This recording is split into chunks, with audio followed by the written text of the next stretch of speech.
চলো, দ্রুত চলো, বিয়ে করে নেই আমরা। আরে আরে, কে আপনি? কে আপনি? মানে আমি তোমার বউ নীলা। বউ মানে কি যাতা? আপনি আমার বউ হতে যাবেন কেন? পাগল নাকি? ওপ সরি, এটা ভুল করে ফেলেছি। আমি তোমার হবু বউ, মানে বউ হব, এখনো হইনি। কি যাতা বলছেন? আপনি আমার বউ কেন হতে যাবেন? আর হাত ছাড়েন। রাস্তার মধ্যে টানাটানি করছেন কেন? কথা বলো না তো, কাজে অফিসে চলো, এক্ষুনি বিয়ে করতে হবে আমাদেরকে। আরে ধুর, রাখেন তো আপনার বিয়ে। সেই কখন থেকে কি বিয়ে বর লাগিয়ে দিয়েছেন? আরে আজব তো, তুমি নীল না বসুন্ধরা গ্রুপ অফ ইন্ডাস্ট্রির দারোয়ান না? কি যাতা বলেন? আমি আমি মানে? যা তা কই, ওই যে গায়ে তো দারোয়ানেরই পোশাক। ও হ্যাঁ হ্যাঁ, কিন্তু আপনি? আমি নীলা, চিনতে পেরেছো এবার? ও মাই গড, আপনি নীলা? মানে আপনি সেই রিক্সাওয়ালার মেয়ে? এভাবে বলছো কেন? রিক্সাওয়ালা বলে কি তারা মানুষ নয়? যাই হোক, এখন চলো, দ্রুত বিয়ে করে নেই। দাঁড়ান দাঁড়ান, আমি একটু আমার বোনের সাথে কথা বলে নেই। নীলা চৌধুরী গ্রুপ অফ ইন্ডাস্ট্রির নিচে দাঁড়িয়েছিল, অপেক্ষা করছিল নীলের জন্য। আর নীল চৌধুরী হচ্ছে চৌধুরী গ্রুপ অফ ইন্ডাস্ট্রির বর্তমান মালিক। তার বাবা ছিল এই কোম্পানির মালিক। একটা অ্যাক্সিডেন্ট, বাবা মা মারা যায়। তারপর নীল আর তার বোনই আছে। এদিকে নীলার বাবা কোটিপতি না হলেও তার চাচা কোটিপতি। সে থাকে তার চাচার সাথে, কিন্তু সেও সেজে এসেছে রিক্সাওয়ালার মেয়ে হয়ে। নীলা জানে না নীলই এই কোম্পানির মালিক, আবার নীল জানে না নীলা কোটিপতি পরিবারের মেয়ে। এখন আসেন, তবে গল্পের নায়ক নায়িকার বিয়ের কথা আসলো কেন? হ্যাঁ হ্যাঁ, সেটাই তো টুইস্ট। আসলে নীলার চাচা আর নীলের বাবা বন্ধু, অনেক পুরনো বন্ধু। ছোট থেকে তাদের বিয়ে ঠিক করে রেখেছে, কিন্তু তারা দুজনেই জানে উল্টোটা। মানে নীল জানে তার বাবা একজন রিক্সাওয়ালার মেয়ের সাথে তার বিয়ে ঠিক করেছে, আর নীলা জানে তার বাবা একটা দারোয়ানের সাথে তার বিয়ে ঠিক করেছে। নীল রাজি ছিল না যদিও, তবুও তার মৃত বাবার হুকুম, শেষ ইচ্ছে আর তার বোনের ছোড়াছুড়িতে ও নীলাকে বিয়ে করতে রাজি হয়। নীলাও রাজি ছিল না, কিন্তু একটা শর্তে রাজি হয়। নীলার চাচা বলেছিল যদি নীলের মতো দারোয়ানকে নীলা বিয়ে করতে পারে, তবে নীলাকে তার চাচা তাদের কোম্পানি তালুকদার গ্রুপ অফ ইন্ডাস্ট্রিতে সুযোগ দেবে। মূলত নীলের বাবা আর নীলার চাচা চেয়েছিল তাদের দুজনের বিয়ে হোক, কিন্তু নীল রাজি ছিল না। আর নীল বিয়ে করতেই চাইতো না। আবার তারা দুজনে সঙ্গী হিসেবে কোটিপতি কাউকে বিয়ে করতে রাজি না। তাই দুজনকে এভাবেই তারা বিয়ে করতে বাধ্য করে। আবার নীলাকে ওর চাচা বলে দিয়েছে ওর আসল পরিচয় নীলের কাছে দেওয়া যাবে না। আর নীলকেও তার বাবা বলেছে ওর আসল পরিচয় ও নীলাকে দিতে পারবে না। তবেই বোঝা যাবে তারা সত্যিকার ভালোবাসতে পারবে কিনা একে অপরকে। তো যাই হোক, আজকে নীলার চাচা ওকে বাসা থেকে বের করে দিয়েছে। বলেছে নীলকে বিয়ে করে সংসার করতে পারলে তারপর তিনি তাকে বাসায় তুলবেন আর কোম্পানিতে সুযোগ দিবেন। নীলা তখন অনেক কষ্ট করে নীলের বোনের নাম্বার ম্যানেজ করে, আর নীলের বোন নীলকে এখানে পাঠায়। এদিকে নীলার কথা শুনে নীল আড়ালে গিয়ে কথা বলে। আপু, এই মেয়েটা তো একেবারে গেও, থ্রি পিস পরে, আর একদম সাধারণ চলাফেরা। ও আমাদের বাড়ির বউ হবে। অবশ্য আমি বড় লোক পছন্দ করি না, কিন্তু মেয়েটা যদি লোভী হয়। চেহারা কেমন ভাই? আর মন? আর ও লোভী কি করে বুঝলি? লোভী হলে কি তোর মতো দারোয়ানকে বিয়ে করতো? বলো। ও, তাও তো ঠিক। চেহারা দারুণ, আর মন এখনো পর্যন্ত তো ভালোই দেখছি, কিন্তু তবে চুপ থাক, কোনো কিন্তু না। যাক, মেয়েটা যাতে না বুঝে তুই এই কোম্পানির মালিক, মেয়েটা জানে তুই দারোয়ান, সেটাই জানুক। তাহলে আমাদের বুঝতে সুবিধা হবে যে সত্যিকারের আমাদের ঘরের বউ হওয়ার যোগ্য নাকি। আমরা ধনী শুনে লোভে পড়ে বিয়ে করবে। ঠিক আছে আপু, আমি শুধু বাবার কথা রাখতেই ওই মেয়েটাকে বিয়ে করছি, কিন্তু নীল ফোন রেখে দেয়। নীলা দাঁড়িয়ে অপেক্ষা করছিল। নীলকে আসতে দেখে বলল, কি হলো তোমার? চলো চলো। দাঁড়াও, তোমাকে একটা কথা জিজ্ঞেস করার আছে। হ্যাঁ বলো। বলছি, আমি তো একজন দারোয়ান, আমার সাথে বিয়ে করতে তোমার আপত্তি নেই? কেন? আপত্তি কিসের থাকবে? দারোয়ান কি মানুষ নয়? তবে জানো, আমার আগের বয়ফ্রেন্ডটা কোটিপতি ছিল, কিন্তু তাতে কি, এক নম্বরের বদমাস, চরিত্রহীন ছিল। ওকে তো আমি একেবারে চিবিয়ে খেয়ে নিতাম। কথা হলো, ওকে যদি বিয়ে করতাম তবে তো টাকা দিয়ে সুখ দিত, কিন্তু মানুষের মনই তো আসল, তাই না? বাহ, তোমার বয়ফ্রেন্ডও ছিল, তাও কোটিপতি, তারপরও আমাকে বিয়ে করতে এসেছো? আরে মজা করছি, তোমাকে তো বেশ ভালোই বোকা বানানো যায়। চলো বিয়ে করতে যাই। নীলা হ্যাচকা টানে নীলকে একটা রিকশায় উঠিয়ে নিল। নীল এই প্রথম রিকশায় উঠল, তবে নীলা বেশ কয়েকবার উঠেছে, কারণ তার চাচার বাসায় আসার আগে সে একদম সাধারণ জীবনযাপনই করত। মানে গ্রামে থাকতো। তার বাবা ছোটবেলায় তাদের রেখে চলে গিয়েছিল, মানে ওর মাকে ধোকা দিয়ে চলে গিয়েছে অন্য কারো কাছে। তার মাই বড় করেছে আর চাচা খরচ দিত, কিন্তু কিছুদিন পর তার চাচা তার বাসায় তাকে আর তার মাকে নিয়ে আসে। নীলার বাবা তার মাকে বিয়ে করে ঠকিয়েছে, তাই সে জীবনে কাউকে ভালোবাসতে চায় না। তার চাচাও তাকে কোনোভাবে রাজি করাতে পারেনি, তাই বাধ্য হয়ে তাকে শর্ত দেয়, কারণ তিনি নীলাকে খুব ভালোবাসেন আর চান নীলা একটা সুন্দর জীবন কাটাক। কিন্তু নীলার তো বিয়ের নামে অ্যালার্জি, তাই বাধ্য হয়ে তিনি কঠিন রূপ ধারণ করেন। নীলাও মায়ের খরচ জোগাতে রাজি হয় বিয়ে করতে, তবে সেও চায় যে সেই দারোয়ান ছেলেটা ও রিক্সাওয়ালার মেয়ে সেটাই জানুক, কারণ নীলাও দেখতে চায় নীল এটা জেনে তাকে বিয়ে এবং ভালোবাসতে রাজি কিনা। যাই হোক, নীল রাজি দেখে নীলা একটু অবাক হয়, মনে মনে বলে, ব্যাপার কি, এই ছেলে তো দেখছি সব জেনেও বিয়ে করতে রাজি। নীল কখনো রিক্সায় ওঠেনি বলে ওর বসতে অসুবিধে হচ্ছিল। দুজনে রিক্সায় আর কথা বলে না, কাজী অফিসের সামনে থামে, তারপর কাজী অফিসে গিয়ে বসে। নীল চেয়ারে বসে, নীলা গিয়ে বলে, কাজী সাহেব, আমাদের বিয়ে পড়ান। কাজী সাহেব নিচু হয়ে ফাইলে কিছু লিখছিলেন। চোখ উঠিয়ে নীলকে দেখতেই বলে ওঠেন, আরে নীল চৌধুরী, আপনি আপনি এখানে আমার কাজে অফিসে? আমি তো পাগল হয়ে যাব, এ আমি কি দেখছি? নীলা অবাক হয়ে নীলের দিকে তাকায়। নীল জিভে কামড় দেয়, চোখ দিয়ে ইশারা করতে থাকে, আর দ্রুত নীলার পিছনে গিয়ে হাত নেড়ে তাকে বোঝায় তার পরিচয় না দিতে। কিন্তু কাজী সাহেব কিছুই বুঝতে পারেন না। নীল চৌধুরী মানে? কিসের চৌধুরী? এই তোমার বংশ কি চৌধুরী বংশ? আর উনি তোমাকে চিনে কি করে? চিনি মানে ওনার 14 গোষ্ঠীকে চিনি, সবচেয়ে শহরের বড় ধনী চৌধুরী গ্রুপ অফ। দারোয়ান চৌধুরী গ্রুপ অফ ইন্ডাস্ট্রির দারোয়ান। হে হে হে। মানে দারোয়ান মানে? আপনি দেখছেন না আমার পরনে দারোয়ানের পোশাক? আমি দারোয়ান, দারোয়ান, বুঝছেন না? বুঝেন বুঝেন। কাজী সাহেব হাঁ করে থাকে, এতক্ষণ খেয়াল করেনি নীলের পরনে দারোয়ানের পোশাক। এতক্ষণ পর দেখতে পেয়ে অবাক হয়ে যান। নীল দ্রুত হাত নেড়ে তাকে বোঝায়। কাজী সাহেব সব না বুঝলেও এটা বুঝতে পারেন নীল নীলাকে তার আসল পরিচয় দিতে না করছে। কাজী সাহেব এবার জিভে কামড় দেন। হ্যাঁ হ্যাঁ, দারোয়ান। কিন্তু উনি যে চৌধুরী বললেন। আরে চৌধুরীর দারোয়ান তো চৌধুরী হবে। এবার নীলা বেশ রেগে যায়। কাজী সাহেবের মাথায় একটা চাটি মারে। কাজী সাহেব আর নীল দুজনেই হাঁ হয়ে থাকে। এটা কি হলো? আপনি দারোয়ান বলে ওকে নিয়ে মজা করছেন, তাই না? দারোয়ান বলে কি মানুষ নয়? যাই হোক, নিন বিয়ে পড়ান। কার? কার আবার? এখানে আপনার সাথে কে আছে? আমার আর ওর। আর কার বিয়ে পড়াবেন? কাজী এবার চূড়ান্ত অবাক হয়, নীলাকে আগাগোড়া একবার দেখে নেয়। মানে কি, নীল চৌধুরীর সাথে আপনার মতো মেয়ের? মানে এটা কি করে সম্ভব? আপনি আবারও ইয়ার্কি করছেন? আপনার কাজ বিয়ে পড়ানো, পড়ান, নতুবা আমি কিন্তু আপনার নামে পুলিশ কমপ্লেন করব। নীল এগিয়ে আসে, কাজী সাহেবকে চোখ টিপ দিয়ে বলে, বিয়েটা পড়ান, হ্যাঁ, না হলে কিন্তু। কিন্তু আপনাদের সাক্ষী কই? সাক্ষী ছাড়া তো বিয়ে হবে না। এই রে, তাড়াহুড়োয় তো ভুলেই গেছি যে সাক্ষী লাগে। এবার কি হবে? এই যে নীল, তোমার কোনো বন্ধু নেই? দাও, কল দাও, আসতে বলো। আচ্ছা দাঁড়ান, আমি এখানে কয়েকজন আছে, ওরা সাক্ষী হবে, ওদের বলছি। কাজী সাহেব দুইটা ছেলেকে ডাকেন। ছেলেগুলো নীলকে দেখে কিছু বলতে গেলে কাজী সাহেব ইশারায় তাদেরকে চুপ করান। তারপর তাদের বিয়ের কাজ শুরু হয়। কবুল বলার মাধ্যমে বিয়ের কাজ শুরু হয়। নীলা খুশিতে নীলকে জড়িয়ে ধরে। মূলত এই জড়িয়ে ধরা আর খুশির কারণ হলো সে তার চাচার শর্ত পূরণ করতে পেরেছে কিছুটা।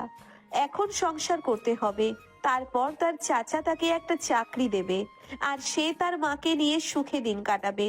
তার মাকে অনেক শান্তি দিবে যা তার বাবা দিতে পারেনি।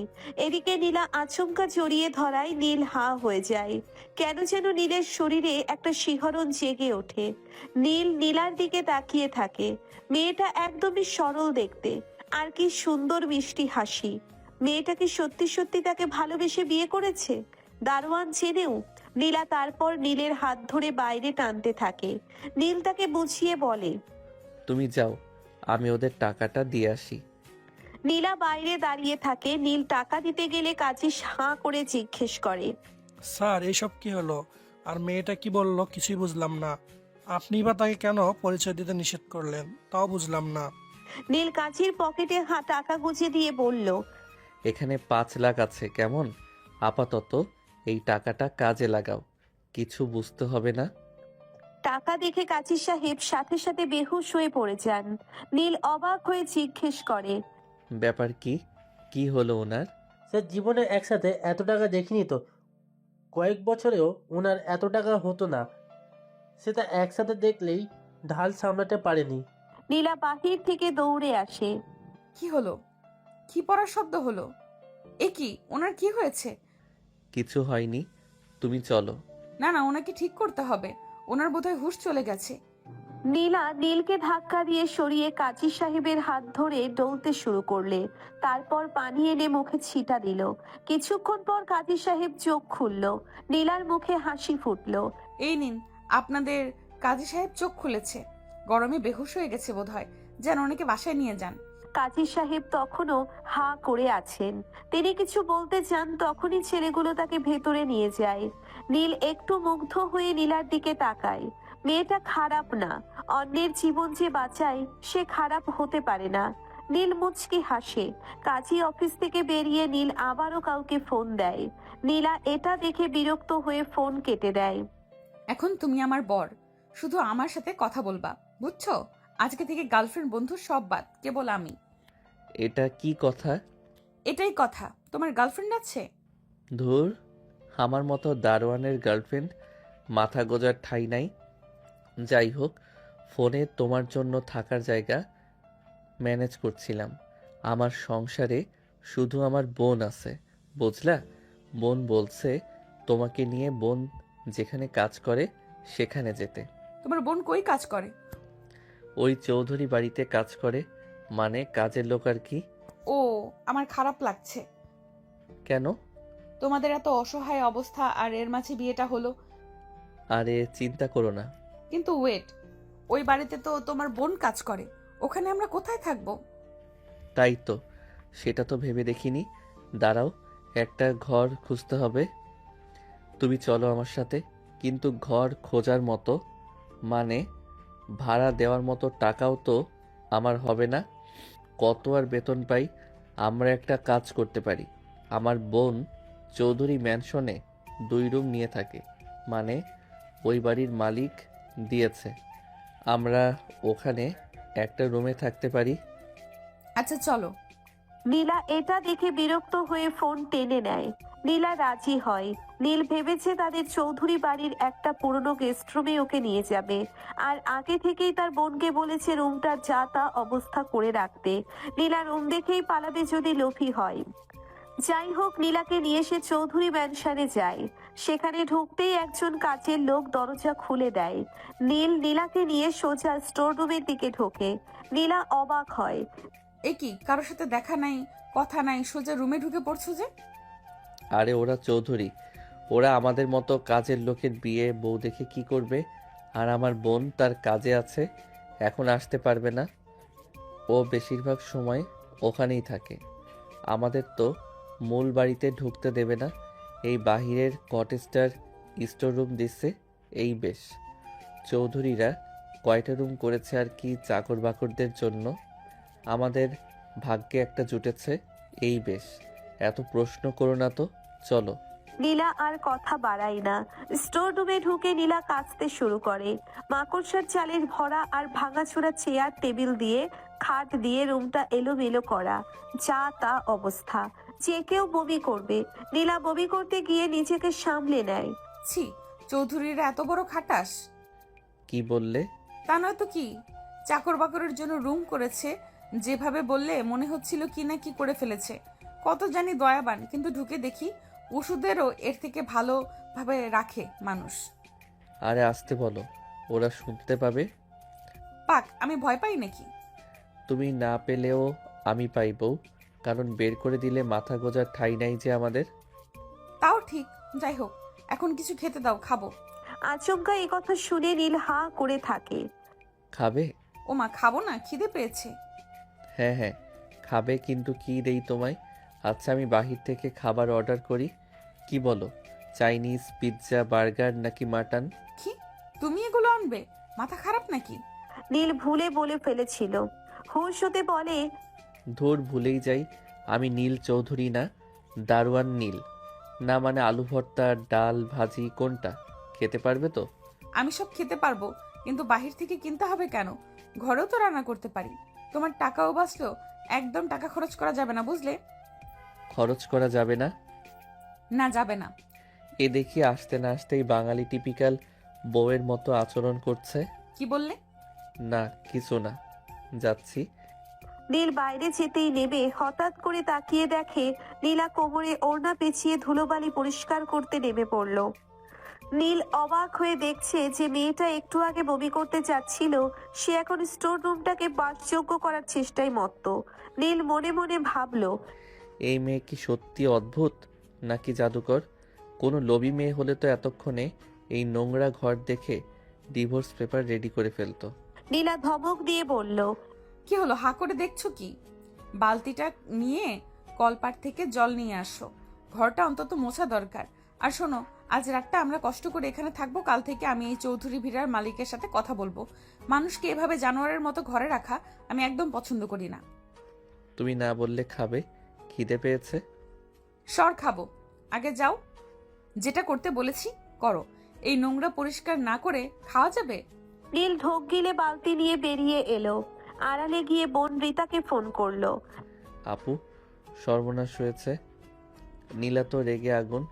ও নাকি কাল সকাল এই বাড়ির মালিকের সাথে ফাইট করবে। মানে আমার সাথেই আমার ফাইট হবে। বেশ তো, দারুণ হবে। তুই কাল সকালে অফিসে বড় সাহেব সেজে নীলার সামনে চাপে না, তুই থাকবি দারোয়ান নীল হয়েই।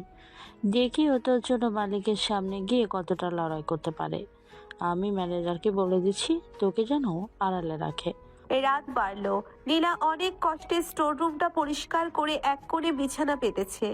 নীল বাইরে থেকে সস্তায় কিছু ডাল আর ভাত নিয়ে এসেছে। দুজনে মাটিতে বসেই খাবার খেলো। জানো নীল, আজকের এই ডাল ভাত আমার কাছে পৃথিবীর সেরা খাবারের চেয়েও দামি মনে হচ্ছে। কারণ এটা আমার নিজের সংসারের প্রথম খাবার। এই ঘরটা ছোট হতে পারে, কিন্তু এখানে আমাদের নিজেদের স্বাধীনতা আছে। নীলার কথা শুনে নীলের বুকের ভিতরটা কেমন যেন করে উঠল। সে অপলক দৃষ্টিতে নীলার দিকে তাকিয়ে রইল। চাঁদের আলো ভাঙা জানালা দিয়ে নীলার মুখে এসে পড়েছে। নীল আলতো করে নীলার হাত ধরল। এক অদ্ভুত রোমান্টিক আবেশ তৈরি হলো সেই ভাঙাচোরা ঘরেই। নীলা, তুমি কি আমাকে কোনোদিন ছেড়ে যাবে? এই দারিদ্রের সংসারে সারা জীবন থাকবে তো? নীলা নীলের চোখে চোখ রেখে মুচকি হাসলো। যদি তুমি সৎ থাকো তবে মরণ পর্যন্ত তোমার ছায়া হয়ে থাকবো। টাকার পাহাড় দিয়ে কি হবে যদি সেখানে মনের শান্তি না থাকে? কিছুক্ষণ পর দুজনে ঘুমিয়ে পড়ে। তবে নীলা মাঝে একটা কোলবালিশ রেখে দেয়। নীলের ঘুমাতে খুব কষ্ট হচ্ছিল। সে কখনো নিচে বিছানা করে ঘুমায়নি। ওদিকে নীলা আরামে ঘুমাচ্ছে। তার মুখের দিকে তাকিয়ে নীল মুচকি হেসে তাকিয়ে থাকলো। মেয়েটা আসলেই সুন্দর। পরদিন সকালে চৌধুরী ম্যানশনে আজ এক বড় পার্টির আয়োজন। নীল খুব ভোরে উঠে তার বডিগার্ডকে নিজের পোশাক পরিয়ে দিয়ে বাড়ির পেছনের গেটে পাঠিয়ে দিল, যাতে কেউ তাকে চিনতে না পারে। নিজে আবার দারোয়ানের পোশাক পরে ডিউটি দিচ্ছে। হঠাৎ করেই সেখানে এক দামি স্পোর্টস কার এসে থামলো। গাড়ি থেকে নামলো এক সুঠাম যুবক আরিয়ান। সে নীলের ছোটবেলার বন্ধু এবং একজন ইনভেস্টিগেটিভ অফিসার। সে জানতো না নীলের এই নাটকের কথা। নীলকে দারোয়ানের পোশাকে দেখে আরিয়ান তো অবাক। আরে নীল, তুই গেটে দাঁড়িয়ে কি করছিস? তোর কি মাথা খারাপ হয়েছে? নীল আরিয়ানের মুখ চেপে ধরে আড়ালে নিয়ে গেল। চুপ কর ভাই, জোরে কথা বলিস না। সব শেষ হয়ে যাবে। আমি বিয়ে করেছি, কিন্তু মেয়েটা জানে আমি এই বাড়ির দারোয়ান। প্লিজ তুই এখন এখানে কোনো ঝামেলা করিস না। বিয়ে করেছিস মানে চৌধুরী গ্রুপের মালিক দারোয়ান সেজে বিয়ে করেছে? খবরটা জানলে তো শহর তোলপাড় হয়ে যাবে। কিন্তু কেন? সে অনেক কথা পরে বলবো, এখন তুই শুধু আমাকে সাহায্য কর। ঠিক সেই মুহূর্তে মেইন গেট দিয়ে নীলা গদগদ করে ভেতরে ঢুকছে। তার হাতে এক বালতি জল আর একটা পুরনো ঝাড়ু। সে সোজাসুজি মেইন ড্রয়িং রুমের দিকে এগিয়ে যাচ্ছে। এই যে শুনুন, আপনাদের চৌধুরী সাহেব কোথায়? ডেকে দেন তো তাকে। আমার বরকে আপনারা যে স্টোর রুমে থাকতে দিয়েছেন সেটা কি মানুষের ঘর? নীলের পিএ আকাশ আর ম্যানেজার মিস্টার শৌকত নীলাকে দেখে থমকে গেলেন। ম্যানেজার আগে থেকেই নীলের নির্দেশ জানতেন, তাই তিনি আমতা আমতা করে বললেন, আসলে মালিক তো এখন অনেক ব্যস্ত। আপনি কে? আমি নীলের বউ। আমার বর আপনাদের এখানে দিনরাত পাহারা দেয়, আর আপনারা তাকে একটা আবর্জনা স্তূপে শুতে দেন? আমি এই বৈষম্য মানব না। ওই মালিককে আসতে বলুন, আমি তার বিচার করব। তা না হলে এই ঝাড়ু দিয়ে আপনার ড্রয়িং রুমের সব শোপিস ভেঙে ফেলবো। নীল দৌড়ে ভেতরে এলো। নীলা, নীলা, চলো এখান থেকে। বড় সাহেব খুব কড়া লোক, চাকরি চলে গেলে আমাদের না খেয়ে মরতে হবে। নীলা নীলকে এক হাত দিয়ে সরিয়ে দিয়ে বলল, ভয় পেও না নীল, আমি থাকতে তোমার কিচ্ছু হবে না। চলো তো দেখি তোমার মালিকের কত ক্ষমতা। আমি আজ ওনার ঘরে, ওনার সোফায়, খাটে, চেয়ারে গিয়ে বসবো। দেখি উনি আমাকে কেমনে নামান। আমাদের মানুষ মনে করে না উনি, তাই না? আরিয়ান আড়াল থেকে এই দৃশ্য দেখে হাসতে হাসতে শেষ। সে হঠাৎ সামনে এসে গম্ভীর গলায় বলল, আচ্ছা, তাহলে আপনি সেই সাহসী বউ? আপনি কি জানেন এইবারের মালিক নীল চৌধুরী কত রাগী লোক? নীলা আরিয়ানের দিকে তাকিয়ে এক পলক থমকালো। লোকটাকে দেখে পুলিশের মতো লাগছে, কিন্তু নীলা দমে যাওয়ার পাত্রী নয়। রাগে হলে কি উনি বাঘ? নাকি উনি মানুষকে মানুষ মনে করেন না?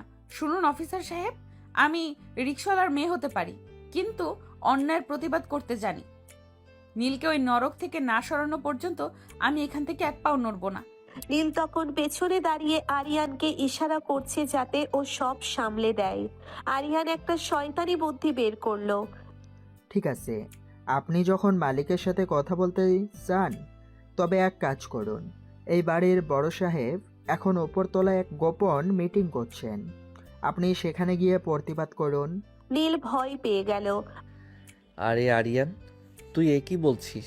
আরিয়ান নীলের কানে কানে বলল, চুপ থাক, ও উপরে গেলে আমার পুলিশ ইনভেস্টিগেশন অনুযায়ী দেখতে পাবো ও কি সত্যি তোকে ভালোবাসে, নাকি সুযোগ পেয়ে মালিকের বেডরুমে ঢুকে বিলাসিতা দেখে লোভে পড়ে যায়। নীলা কোনো চিন্তা না করেই সিঁড়ি দিয়ে উপরে উঠতে লাগলো। আরিয়ান আর নীল পেছন পেছন যাচ্ছে, কিন্তু সিঁড়ির মাঝপথে নীলা হঠাৎ থমকে দাঁড়ালো। করিডোরে একটা বিশাল বড় ছবি টাঙানো, সেখানে নীল চৌধুরীর মানে আসল মালিকের পোশাকের ছবি। নীলা ছবিটার দিকে তাকিয়ে আবার নীলের দিকে তাকালো। নীল তখন ঘামছে। এই নীল, এই ছবিটা কার?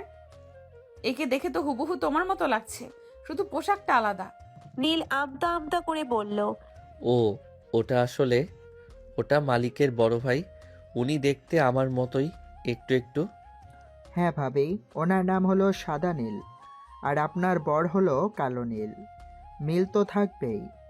নীলা ভ্রুকুচকে ভাবলো কিছু একটা গন্ডগোল আছে। সে আবার ওপরের ঘরের দিকে দৌড়ে গেল। সেখানে গিয়ে দেখলো ঘরের দরজা খোলা, ভেতরে রাজকীয় সব আসবাবপত্র।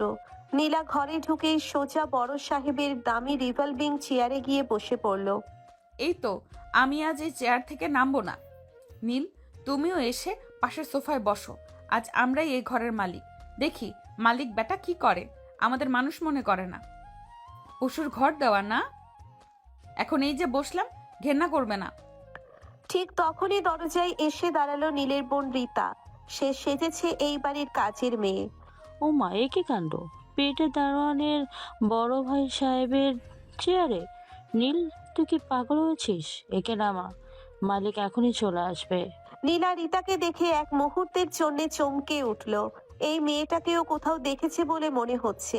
নীলার সন্দেহটা আরো তীব্র হলো যখন সে দেখলো রীতার গলায় একটা হীরের লকেট ঝুলছে, যা একজন সাধারণ কাজের মেয়ের কাছে থাকার কথা নয়। এই বাড়িতে কিছু একটা রহস্য আছে। দারোয়ানের বোন হীরের লকেট পরে আর মালিক দেখতে হুবহু আমার বরের মতো? ব্যাপারটা দেখতে হচ্ছে।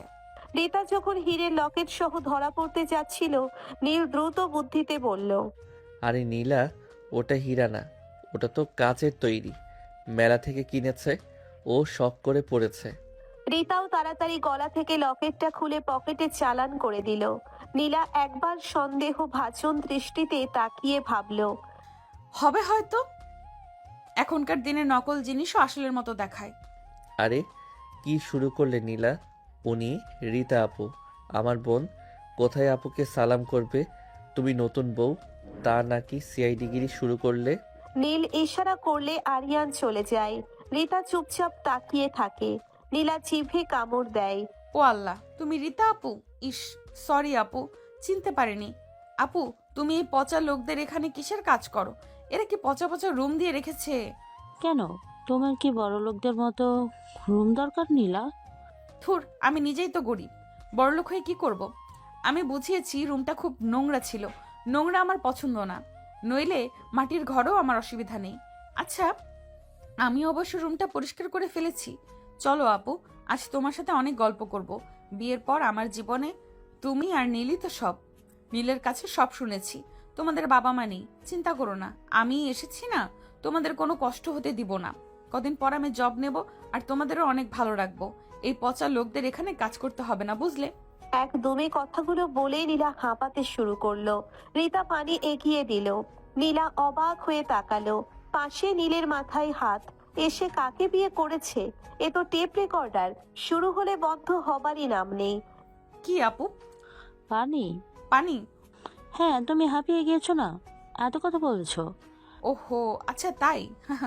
আমি আরো অনেক কথা বলতে পারি আপু, এ তো কিছুই না, শুনবে?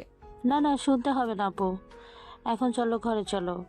ওই খরচ মালিকরা এসে পড়লে পরে ঝামেলা হবে। ওদের ভয় পাই নাকি আমি? নীলা নীলা নীলা, বুঝতে পারছি তুমি ভয় পাও না, কিন্তু অন্যের বাড়িতে ঢুকে হাঙ্গামা করাও তো ঠিক না, বলো? আর আপুর সাথে দেখা হলো, আপুর সাথে আড্ডা দেওয়া উচিত না? তাই তো, দেখেছো, আমিও না। চলো চলো, রুমে চলো, আপুকে কিছু বানিয়ে দেই আর জমিয়ে আড্ডা দেই। নীল নীলাকে নিয়ে ঘরে গেল। তারা তিনজনে মিলে আড্ডা দিল। এদিকে আড্ডা শেষে রীতা এরপর নীলের সাথে বেশ কিছুক্ষণ কথা বলল। নীল বুঝতে পারল চৌধুরী ভিলার ওই আলিশান পরিবেশে বেশি দিন থাকলে নীলা নির্ঘাত তার আসল পরিচয় ধরে ফেলবে। বিশেষ করে আরিয়ান আর রীতা যেভাবে তালগোল পাকাচ্ছে, তাতে বিপদ আসন্ন। তাই রাতারাতি সে তার বিয়ে আকাশকে দিয়ে শহরের এক বস্তির কাছে একটা পুরনো আধা পাকা ঘর ভাড়া করলো। তারপর রীতার সাথে আলোচনা করে ঠিক করলো সেখানে চলে যাবে। যাবার সময় নীলার মন খারাপ হলো। আপু, তোমাকে রেখে চলে যাচ্ছি, কিন্তু চিন্তা করো না, আমি একটা জব নিলে তোমাকে নিয়ে যাব। না হয় আপু তুমিও চলো না, ওদের কাজ তোমাকে করতে হবে না। না নীলা, আমি এখানে অনেক বছর কাজ করি শোনা, আমি এভাবে যেতে পারবো না। তোমরা যাও, আমি একসময় ঠিক আসবো। রীতা বুঝতে পারে নীলা আসলেই খুব সহজ সরল আর ভালো। কত সহজে মিশে যায়। নীল নীলাকে নিয়ে বস্তিতে চলে যায়। রুমের অবস্থা দেখে নীল নিজেই থতমত খেয়ে গেল। এক কোণে মাকড়সার জাল, দেওয়ালের পলেস্তারা খসে পড়ছে। নীল আমতা আমতা করে বলল, নীলা, আসলে আমার সামর্থ্য তো কম, এই ঘরটাই জুটলো আমাদের কপালে, তোমার খুব কষ্ট হবে না? নীলা ঘরে ঢুকেই কোমরে ওড়না পেঁচিয়ে নিল। নীলকে অবাক করে দিয়ে সে বলল, কিসের কষ্ট? আমাদের নিজেদের ঘর, এটাই বড় কথা। তুমি কলপার থেকে জল নিয়ে আসো, আমি ঝটপট পরিষ্কার করে ফেলছি। নীল বালতি হাতে জল আনতে গেল। 2 ঘন্টার পরিশ্রমে নীলা ঘরটাকে একদম বদলে দিল। ভাঙা জানালায় নিচের একটা ওড়না দিয়ে পর্দা বানিয়ে দিল। মেঝের ধুলো মুছে ঝকঝকে করে ফেললো। নীল মুগ্ধ হয়ে নীলার কাজ করা দেখছিল। ঘামে নীলার কপালে ছোট ছোট বিন্দু জমেছে। তাতেই ওকে পৃথিবীর সবচেয়ে সুন্দরী মনে হচ্ছিল নীলের কাছে। পরিষ্কার শেষে নীলা খাবার রান্না করতে চলে গেল। নীল জীবনেও এত কাজ করেনি ঘরের। সে ক্লান্ত হয়ে বসে পড়ল। কিছুক্ষণ পর নীলা এসে বলল, এখন পেটে ইঁদুর দৌড়াচ্ছে, এই নাও আমাদের রাজকীয় ডিনার। নীল দেখলো মেনু হলো পোড়া আলু ভর্তা আর একদম পাতলা ডাল। কোনো রকমে ঢোক গিলে খেতে বসলো, কারণ এমন খাবার সে কখনো খায়নি। এ মেয়ের জন্য আর কি কি করতে হবে কে জানে। নীল এক লোকমা মুখে দিয়েই চোখ মুখ কুঁচকে ফেললো। উফ নীলা, এটা ডাল নাকি গরম জল? আর আলু ভর্তায় এত ঝাল কেন? তোমার জিভ তো জ্বলে যাচ্ছে। বেশি কথা বলবে না। ডাল পাতলা কারণ জল বেশি খেলে স্বাস্থ্য ভালো থাকে, আর ঝাল বেশি দিয়েছি যাতে তোমার নাকে জল আসে আর নাক পরিষ্কার থাকে। টাকা কম থাকলে বুদ্ধি বেশি খাটাতে হয়, বুঝলে দারোয়ান সাহেব? নীল মনে মনে হাসলো। মেয়েটা পাগল আছে, কি সব চিন্তা! ভালোই সঞ্চয়ী সে। এতটাই যে ঝাল বেশি দিয়ে নাক পরিষ্কার রাখবে, কি অদ্ভুত চিন্তা ভাবনা। ওর ইচ্ছে করছিল তখনই নীলাকে বলে দেয় যে সে আসলে নীল চৌধুরী, কিন্তু নীলার এই সংগ্রামী রূপ দেখার মজাই আলাদা। খাওয়ার পর্ব শেষ ওদের, এবার শুতে যাবে। শোয়ার সময় নীলা বড় একটা কোলবালিশ বিছানার ঠিক মাঝখানে রাখলো। নীল এক কোণে লাজুক ভঙ্গিতে দাঁড়িয়ে আছে। এই যে মিস্টার নীল, এখানে এসে শুয়ে পড়ো। না মানে আমি কি ওই ফ্লোরে শোবো? মানে তুমি তো আবার রাগ করো কি না? আরে ভীত পুরুষ, আমি কি বাঘ নাকি যে তোমাকে চিবিয়ে খাবো? তুমি আমার স্বামী, কিন্তু সাবধান, এই বালিশ হলো বর্ডার লাইন। যদি এই লাইন পার হয়েছো তবে কাল সকালে এই ঝাড়ু দিয়ে পিটিয়ে তোমার পিঠের ছাল তুলে দিব। আমি দেখতে চাই আমার বরটা কতটা ধৈর্যশীল। ভালোবাসা আগে মনে হোক, তারপর শরীরে, বুঝেছো? নীল কাপা কাপা পায়ে শুয়ে পড়ল। নীলা একদম আয়েশ করে বালিশের ওপাশে ঘুমিয়ে পড়ল। মাঝরাতে নীলের ঘুম ভেঙে গেল। সে দেখলো নীলা ঘুমের ঘোরে বালিশটা একদম জড়িয়ে ধরে তার দিকে মুখ করে শুয়ে আছে। চাঁদের আলোয় ওর নিষ্পাপ মুখটা দেখে নীল আর নিজেকে ধরে রাখতে পারলো না। সে আলতো করে নীলার কপালে একটা চুমু খেয়ে ফিসফিস করে বলল, তুমি রিক্সাওয়ালার মেয়ে হওয়ার রাজকন্যা। আমি সত্যি তোমার প্রেমে পড়ে যাচ্ছি নীলা। পরক্ষণেই নীলা ঘুমের ঘোরেই বলে উঠল। মালিকের বিড়ালকে ঝাড়ু দিয়ে পিটাবো।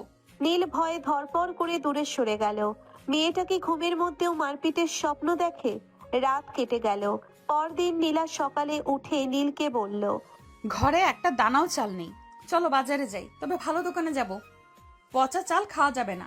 নীল ওকে নিয়ে গেল শহরের সবচেয়ে বড় সুপার শপ লাক্সারি স্টোরে। নীলা স্টোরের ভেতর ঢুকে তো আকাশ থেকে পড়ল। এক জোড়া মোজার দামও তার 3 দিনের ভাড়ার সমান। নীল চলো পালাই, এখানে 1 কেজি লবণের দামে তো একটা জ্যান্ত খাসি পাওয়ার কথা। এরা তো প্রকাশ্যে দেবালোকে ডাকাতি করছে। ঠিক তখন এক সেলসম্যান তাদের সাধারণ পোশাক দেখে তাচ্ছিল্য করে বলল, এই যে ভাই, এখানে বস্তির লোক ঢোকার নিষেধ। বাইরে গিয়ে ফুটপাতে কেনাকাটা করুন। এখানে একটা সাবানের যা দাম তাতে আপনাদের 1 মাসের বেতন চলে যাবে। নীলার আত্মসম্মানে লাগলো। সে চেঁচিয়ে বলল, আমরা কিনবো কি না সেটা আমাদের ব্যাপার, আপনি অপমান করার কে? সেলসম্যান নীলাকেও ধাক্কা দিতে গেল। নীলা আর স্থির থাকতে পারল না। সে চোখের ইশারায় একটু দূরে দাঁড়িয়ে থাকা স্টোর ম্যানেজারকে ডাকলো। ম্যানেজার নীলকে দেখে শিউরে উঠলেন। আরে নীল দ্রুত ম্যানেজারের মুখ চেপে ধরলো। নিচু স্বরে বলল, খবরদার, আমি এখানে দারোয়ান নীল। আমার পরিচয় দিলে তোর চাকরি এখনই যাবে। ম্যানেজার আমতা আমতা করে বললেন। জি মানে নীল ভাই, আপনি এখানে? ম্যানেজার এবার ঘুরে সেলসম্যানকে এক কষিয়ে চড় দিলেন। তোর এত বড় সাহস, আমাদের এই ভিআইপি গেস্টদের অপমান করিস? তুই এখনই টার্মিনেটেড, বের হয়ে যা স্টোর থেকে। নীলা হাঁ করে দেখছিল। এ কি ম্যানেজার সাহেব, আপনি একে মারলেন কেন? আর নীলকে দেখে আপনি কাঁপছেন কেন? আর ভিআইপি গেস্ট মানে? আমরা তো... ম্যাম আসলে উনি আমাদের স্টোরের লাকি কাস্টমার। ওনার কপালে তিল আছে না, আমাদের মালিক বলেছে যার কপালে তিল আছে তাকে দেখলেই যেন আমরা শ্রদ্ধা করি। নীলা এবার আরো অবাক হলো যখন ম্যানেজার ঘোষণা করলো, ম্যাডাম, আজ আমাদের স্টোরে বিড়াল দিবস। আমাদের মালিকের প্রিয় বিড়ালের আজ বিয়ে, তাই আজ দোকানে যা আছে সব ফ্রিতে নিতে পারবেন, কোনো টাকা লাগবে না। বিড়ালের বিয়ে? আর বিড়ালের বিয়েতে সব ফ্রি? জি ম্যাম, আমাদের মালিক খুব বড় বিড়াল প্রেমী। আপনি জলদি যা লাগে ব্যাগে ভরুন। নীলা খুশিতে পাগল হয়ে গেল। সে নীলকে বলল, নীল, জলদি বড় ট্রলি নিয়ে আসো। বিড়ালের বিয়ে বলে কথা। 5 লিটার সয়াবিন তেল নাও, 4 প্যাকেট দামি ডিটারজেন্ট নাও, আরে ওই পাশে কসমেটিক্সও আছে। নীলা শোরুমের অর্ধেকের বেশি জিনিস ট্রলিতে ভরল। যাওয়ার সময় ম্যানেজারকে বলল, মালিককে বলবেন বিড়ালটার যেন একটা সুন্দর বাচ্চা হয়, আমি দোয়া করব। আর হ্যাঁ, পরের বার বিড়ালের বাচ্চার জন্মদিনে আবার ফ্রি ঘোষণা করলে আমায় আগে জানাবেন। ম্যানেজার ঘামতে ঘামতে হাসি দিয়ে বললেন। অবশ্যই ম্যাডাম, অবশ্যই। নীল বাইরে এসে হাসতে হাসতে শেষ। নিজের পকেট থেকেই আজ কয়েক লাখ টাকার বিল দিতে হবে আড়ালে, অথচ কলমের এক খোঁচায় এমন কয়েক কোটি একসাথে দেওয়া তার কাছে কোনো ব্যাপার না। কিন্তু নীলার ওই হাসি মুখটা দেখে নীলের মনে হচ্ছিল দুনিয়ার সব টাকা বিলিয়ে দিলেও লস নেই। বাসায় ফেরার পথে নীলা খুশিতে নীলের হাত শক্ত করে ধরলো। জানো নীল, গরিব হলে কি হবে, আমাদের কপালটা কিন্তু রাজকীয়। চলো আজ ওই ফ্রিতে পাওয়া চা পাতা দিয়ে বড় এক মগ চা বানাবো দুজন মিলে। নীল নীলার চোখের দিকে তাকালো। সেই চোখে কোনো কৃত্রিমতা নেই, শুধু এক অদ্ভুত মায়া। নীল মনে মনে ঠিক করলো এই সহজ সরল পাগলিটাকে সে কোনোদিন হারাবে না। পরদিন সকালে নীলার ঘুম ভাঙলো খুব ভোরে। ফ্রিতে পাওয়া দামি কসমেটিক্স আর সুগন্ধি সাবান মেখে সে আয়নার সামনে দাঁড়িয়ে ভাবলো, এই নীল ছেলেটা যদিও একটা সাধারণ দারোয়ান, কিন্তু ওর কপালটা জবরদস্ত। যে দোকানে যায় সেখানেই বিড়ালের বিয়ে না হয় ইঁদুরের জন্মদিন থাকে। নীলা ঠিক করলো আজ নীলকে স্পেশাল কিছু রান্না করে খাওয়াবে। সে সুপার শপ থেকে আনা দামি বাসমতি চাল আর ঘি দিয়ে বিরিয়ানি রান্না করার সিদ্ধান্ত নিল। কিন্তু মুশকিল হলো সে জীবনে কোনোদিন বিরিয়ানি রান্না করেনি। গ্রামে থাকতে মা রান্না করতো, আর চাচার বাড়িতে তো বাবুর্চিই ছিল। সে নীলকে ডেকে বলল, নীল ওহে নীল সাহেব, ওঠো, আজ তোমাকে এমন বিরিয়ানি খাওয়াবো যে তোমার বাড়ির মালিক নীল চৌধুরীও কোনোদিন চোখে দেখেনি। হাই তুলতে তুলতে বলল। বিরিয়ানি? কিন্তু তুমি কি রান্না জানো? নীলা আত্মবিশ্বাসের সাথে বলল, আরে বিরিয়ানি আবার কি, চাল আর মাংস একসাথে দিলেই তো হয়। তুমি বরং গিয়ে একটু ধনেপাতা নিয়ে আসো। নীল মনে মনে প্রমাদ গুনল। সে জানে নীলার রান্নার হাত কেমন। সে বাইরে যাওয়ার নাম করে আড়ালে গিয়ে আরিয়ানকে ফোন দিল। আরিয়ান, বাচ্চা ভাই, নীলা আজ বিরিয়ানি রান্না করছে।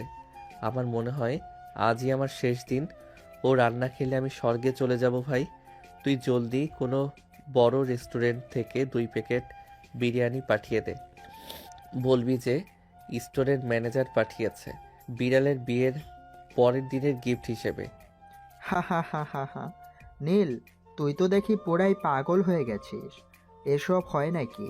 মেয়েটাও বোকা, এসব বিশ্বাস করে। হা হা হা। আচ্ছা, পাঠাচ্ছি। এদিকে নীলা রান্নাঘরে গিয়ে মহা বিপদে পড়ল। ঘি ভেবে সে আসরে বড় এক কৌটা মধু ঢেলে দিয়েছে চালের ওপর, আর বিরিয়ানির মশলা না পেয়ে তাতে বেশি করে গরম মশলা আর গোলমরিচ দিয়ে দিয়েছে। পুরো রান্নাঘর ধোঁয়ায় অন্ধকার। নীল ঘরে ঢুকে দেখলো নীলা কাঁদতে কাঁদতে একাকার। নীল, দেখো তো চালগুলো কেন জানি আঠার মতো হয়ে যাচ্ছে। এই বিরিয়ানি কি কামড় দিয়ে খেতে হবে নাকি চুষে খেতে হবে? নীল পাতিলের দিকে তাকিয়ে দেখলো ওটা বিরিয়ানি নয়, ওটা একটা অজ্ঞাত বস্তুতে পরিণত হয়েছে, যার নাম কোনো বাবুর্চি দিতে পারবে না। ঠিক সেই সময় দরজায় টোকা পড়লো। আরিয়ানের পাঠানো লোক এসে হাজির।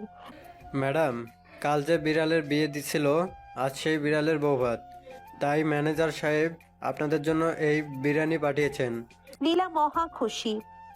দেখলে নীল, আমার কষ্ট দেখে বিড়ালটা নিচেই বিরিয়ানি পাঠিয়ে দিয়েছে। উফ, এই বিড়ালটা কত দয়ালু। আমার রান্না করা ওই হালুয়া বিরিয়ানিটা বরং ডাস্টবিনে ফেলে দেই।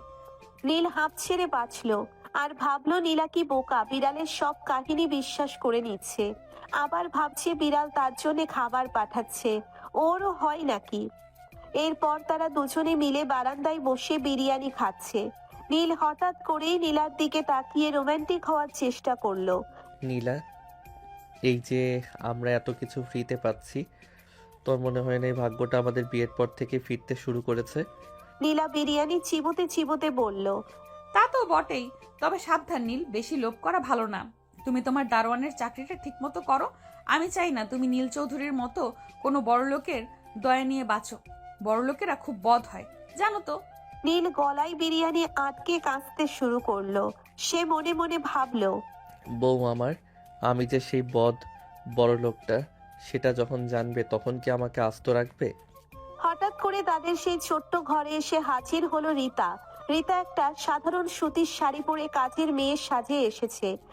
ওরে নীল, তোরা এখানে এই ভাঙা করে আছিস? তোদের বড় সাহেব তোকে খুঁজছে। নীলা রিতাকে দেখে জড়িয়ে ধরলো। আরে বোন, এসো এসো, তোমার ভাই তো খুব ভীতু, আমাকে এই কুঁড়ে ঘরে এনে রেখেছে। এবার নীলা রিতাকে রাগানোর জন্য ইচ্ছে করে নীলাকে আড়ালে নিয়ে গিয়ে নিচু স্বরে বলল, ভাবি আপনার সাথে একটা জটিল কথা ছিল। আমার ভাইয়ের পকেটে কাল আমি একটা হীরের আংটি দেখেছি। ও কি চুরি চামারি শুরু করলো নাকি? নীল, এসব কি? সত্যি করে বলো, তুমি কি চুরি করেছো? ওই স্টোর থেকে কি হীরের আংটি মেরে দিয়েছো? আমি রিক্সাওয়ালার মেয়ে হতে পারি, কিন্তু চোরের বউ হব না। নীল তো আকাশ থেকে পড়লো। সে রিতার দিকে তাকাতেই দেখলো রিতা জিভ বের করে হাসছে। সে বুঝলো বোন তাকে নিয়ে মজা করছে, আর এই মেয়ে যা স্পাই, বোন কি পাগল নাকি? আরে না না, ওটা হীরা না, ওটা আসলে কাচের। ওই যে কাল বিড়াল দিবসে না লাকি ড্রতে জিতেছিলাম। নীলা এবার বিশ্বাস করতে পারলো না।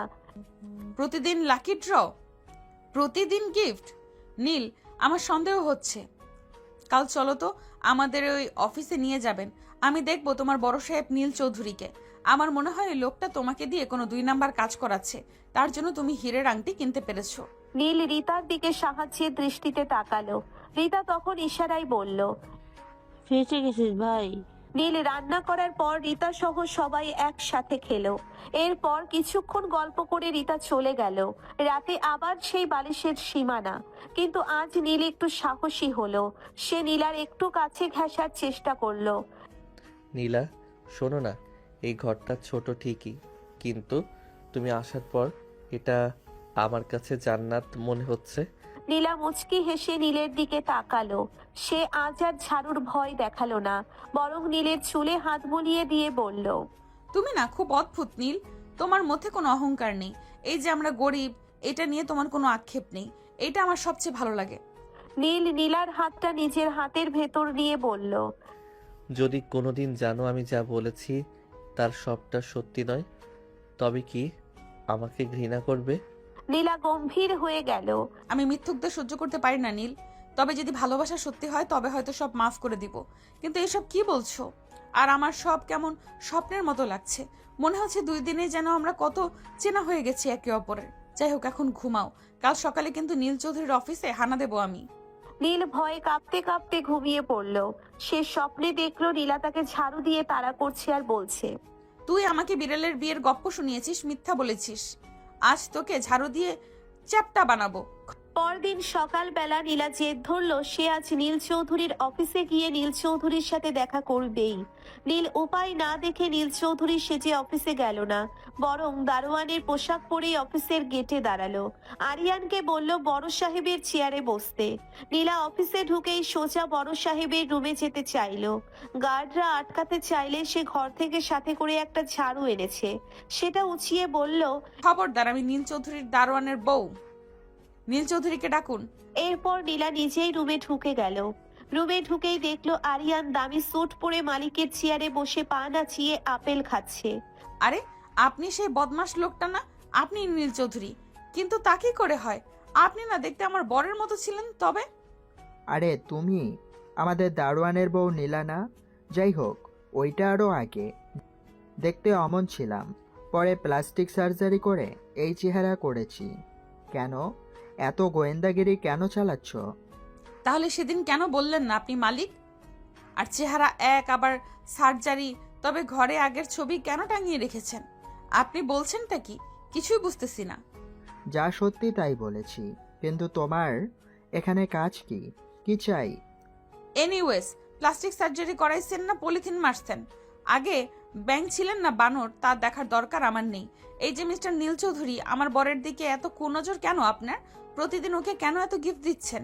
আপনি কি আমার বরকে দিয়ে কোনো স্মাগলিং করান? নীলার কথা শুনে আরিয়ান কোনো মতে হাসি চেপে গম্ভীর হয়ে বলল, আরে না ম্যাডাম, আপনার বর তো আমার খুব প্রিয়। ও ছাড়া এই অফিস চলে না।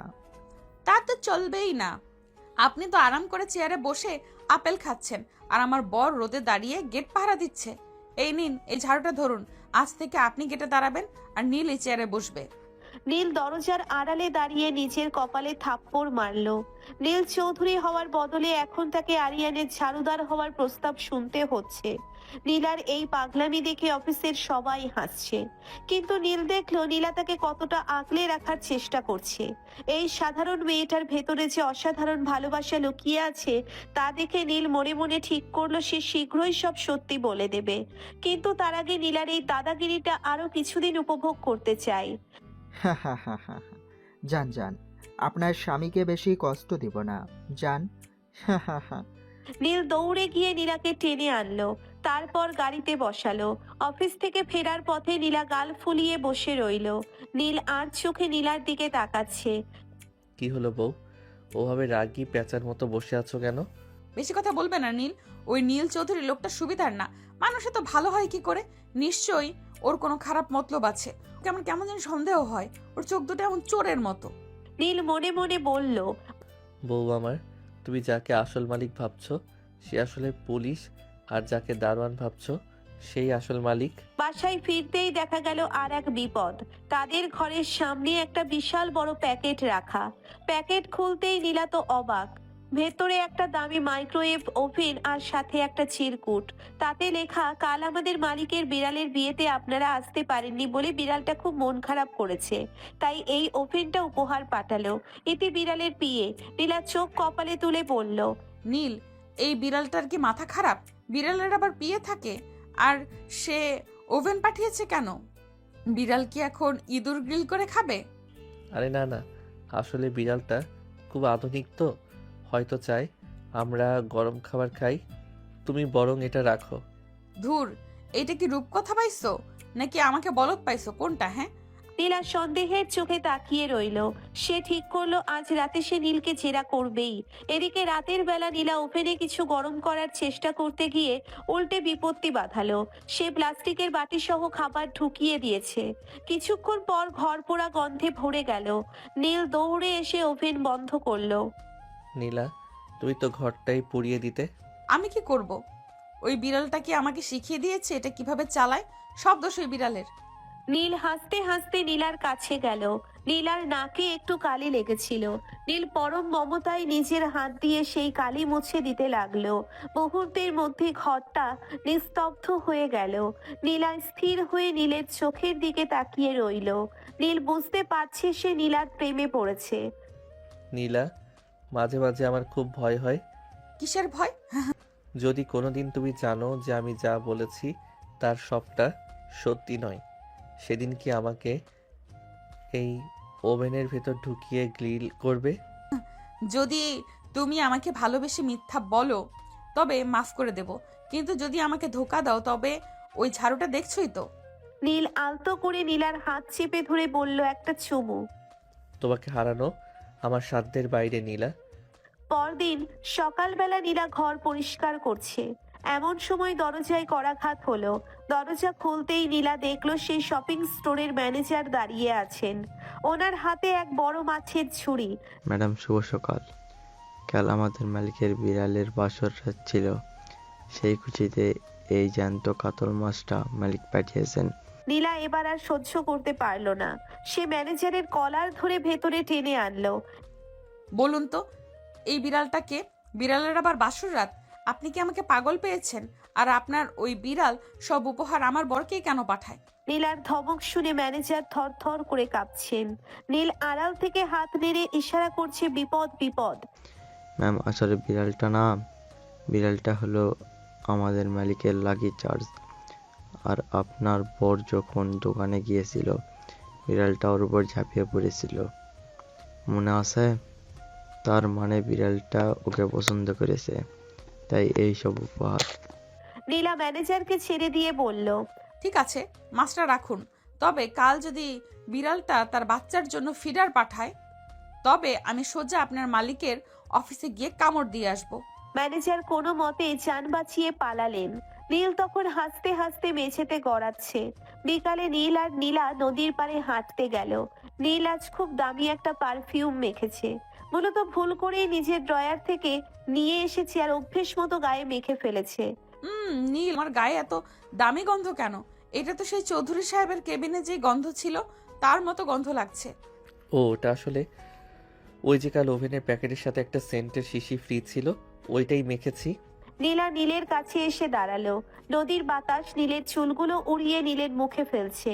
শোনো নীল, তোমার টাকা নেই তাতে আমার কিছু যায় আসে না, কিন্তু এই যে তুমি ছোট ছোট জিনিসে আমাকে খুশি রাখো, এটাই আমার বড় পাওয়া। একদিন আমাদের অনেক টাকা হবে, সেদিন আমরা নিজেরাই একটা স্টোর খুলবো, আর সেখানে সত্যি সত্যি বিড়ালের বিয়ে দিব। নীল মুগ্ধ হয়ে নীলার দিকে তাকিয়ে থাকলো।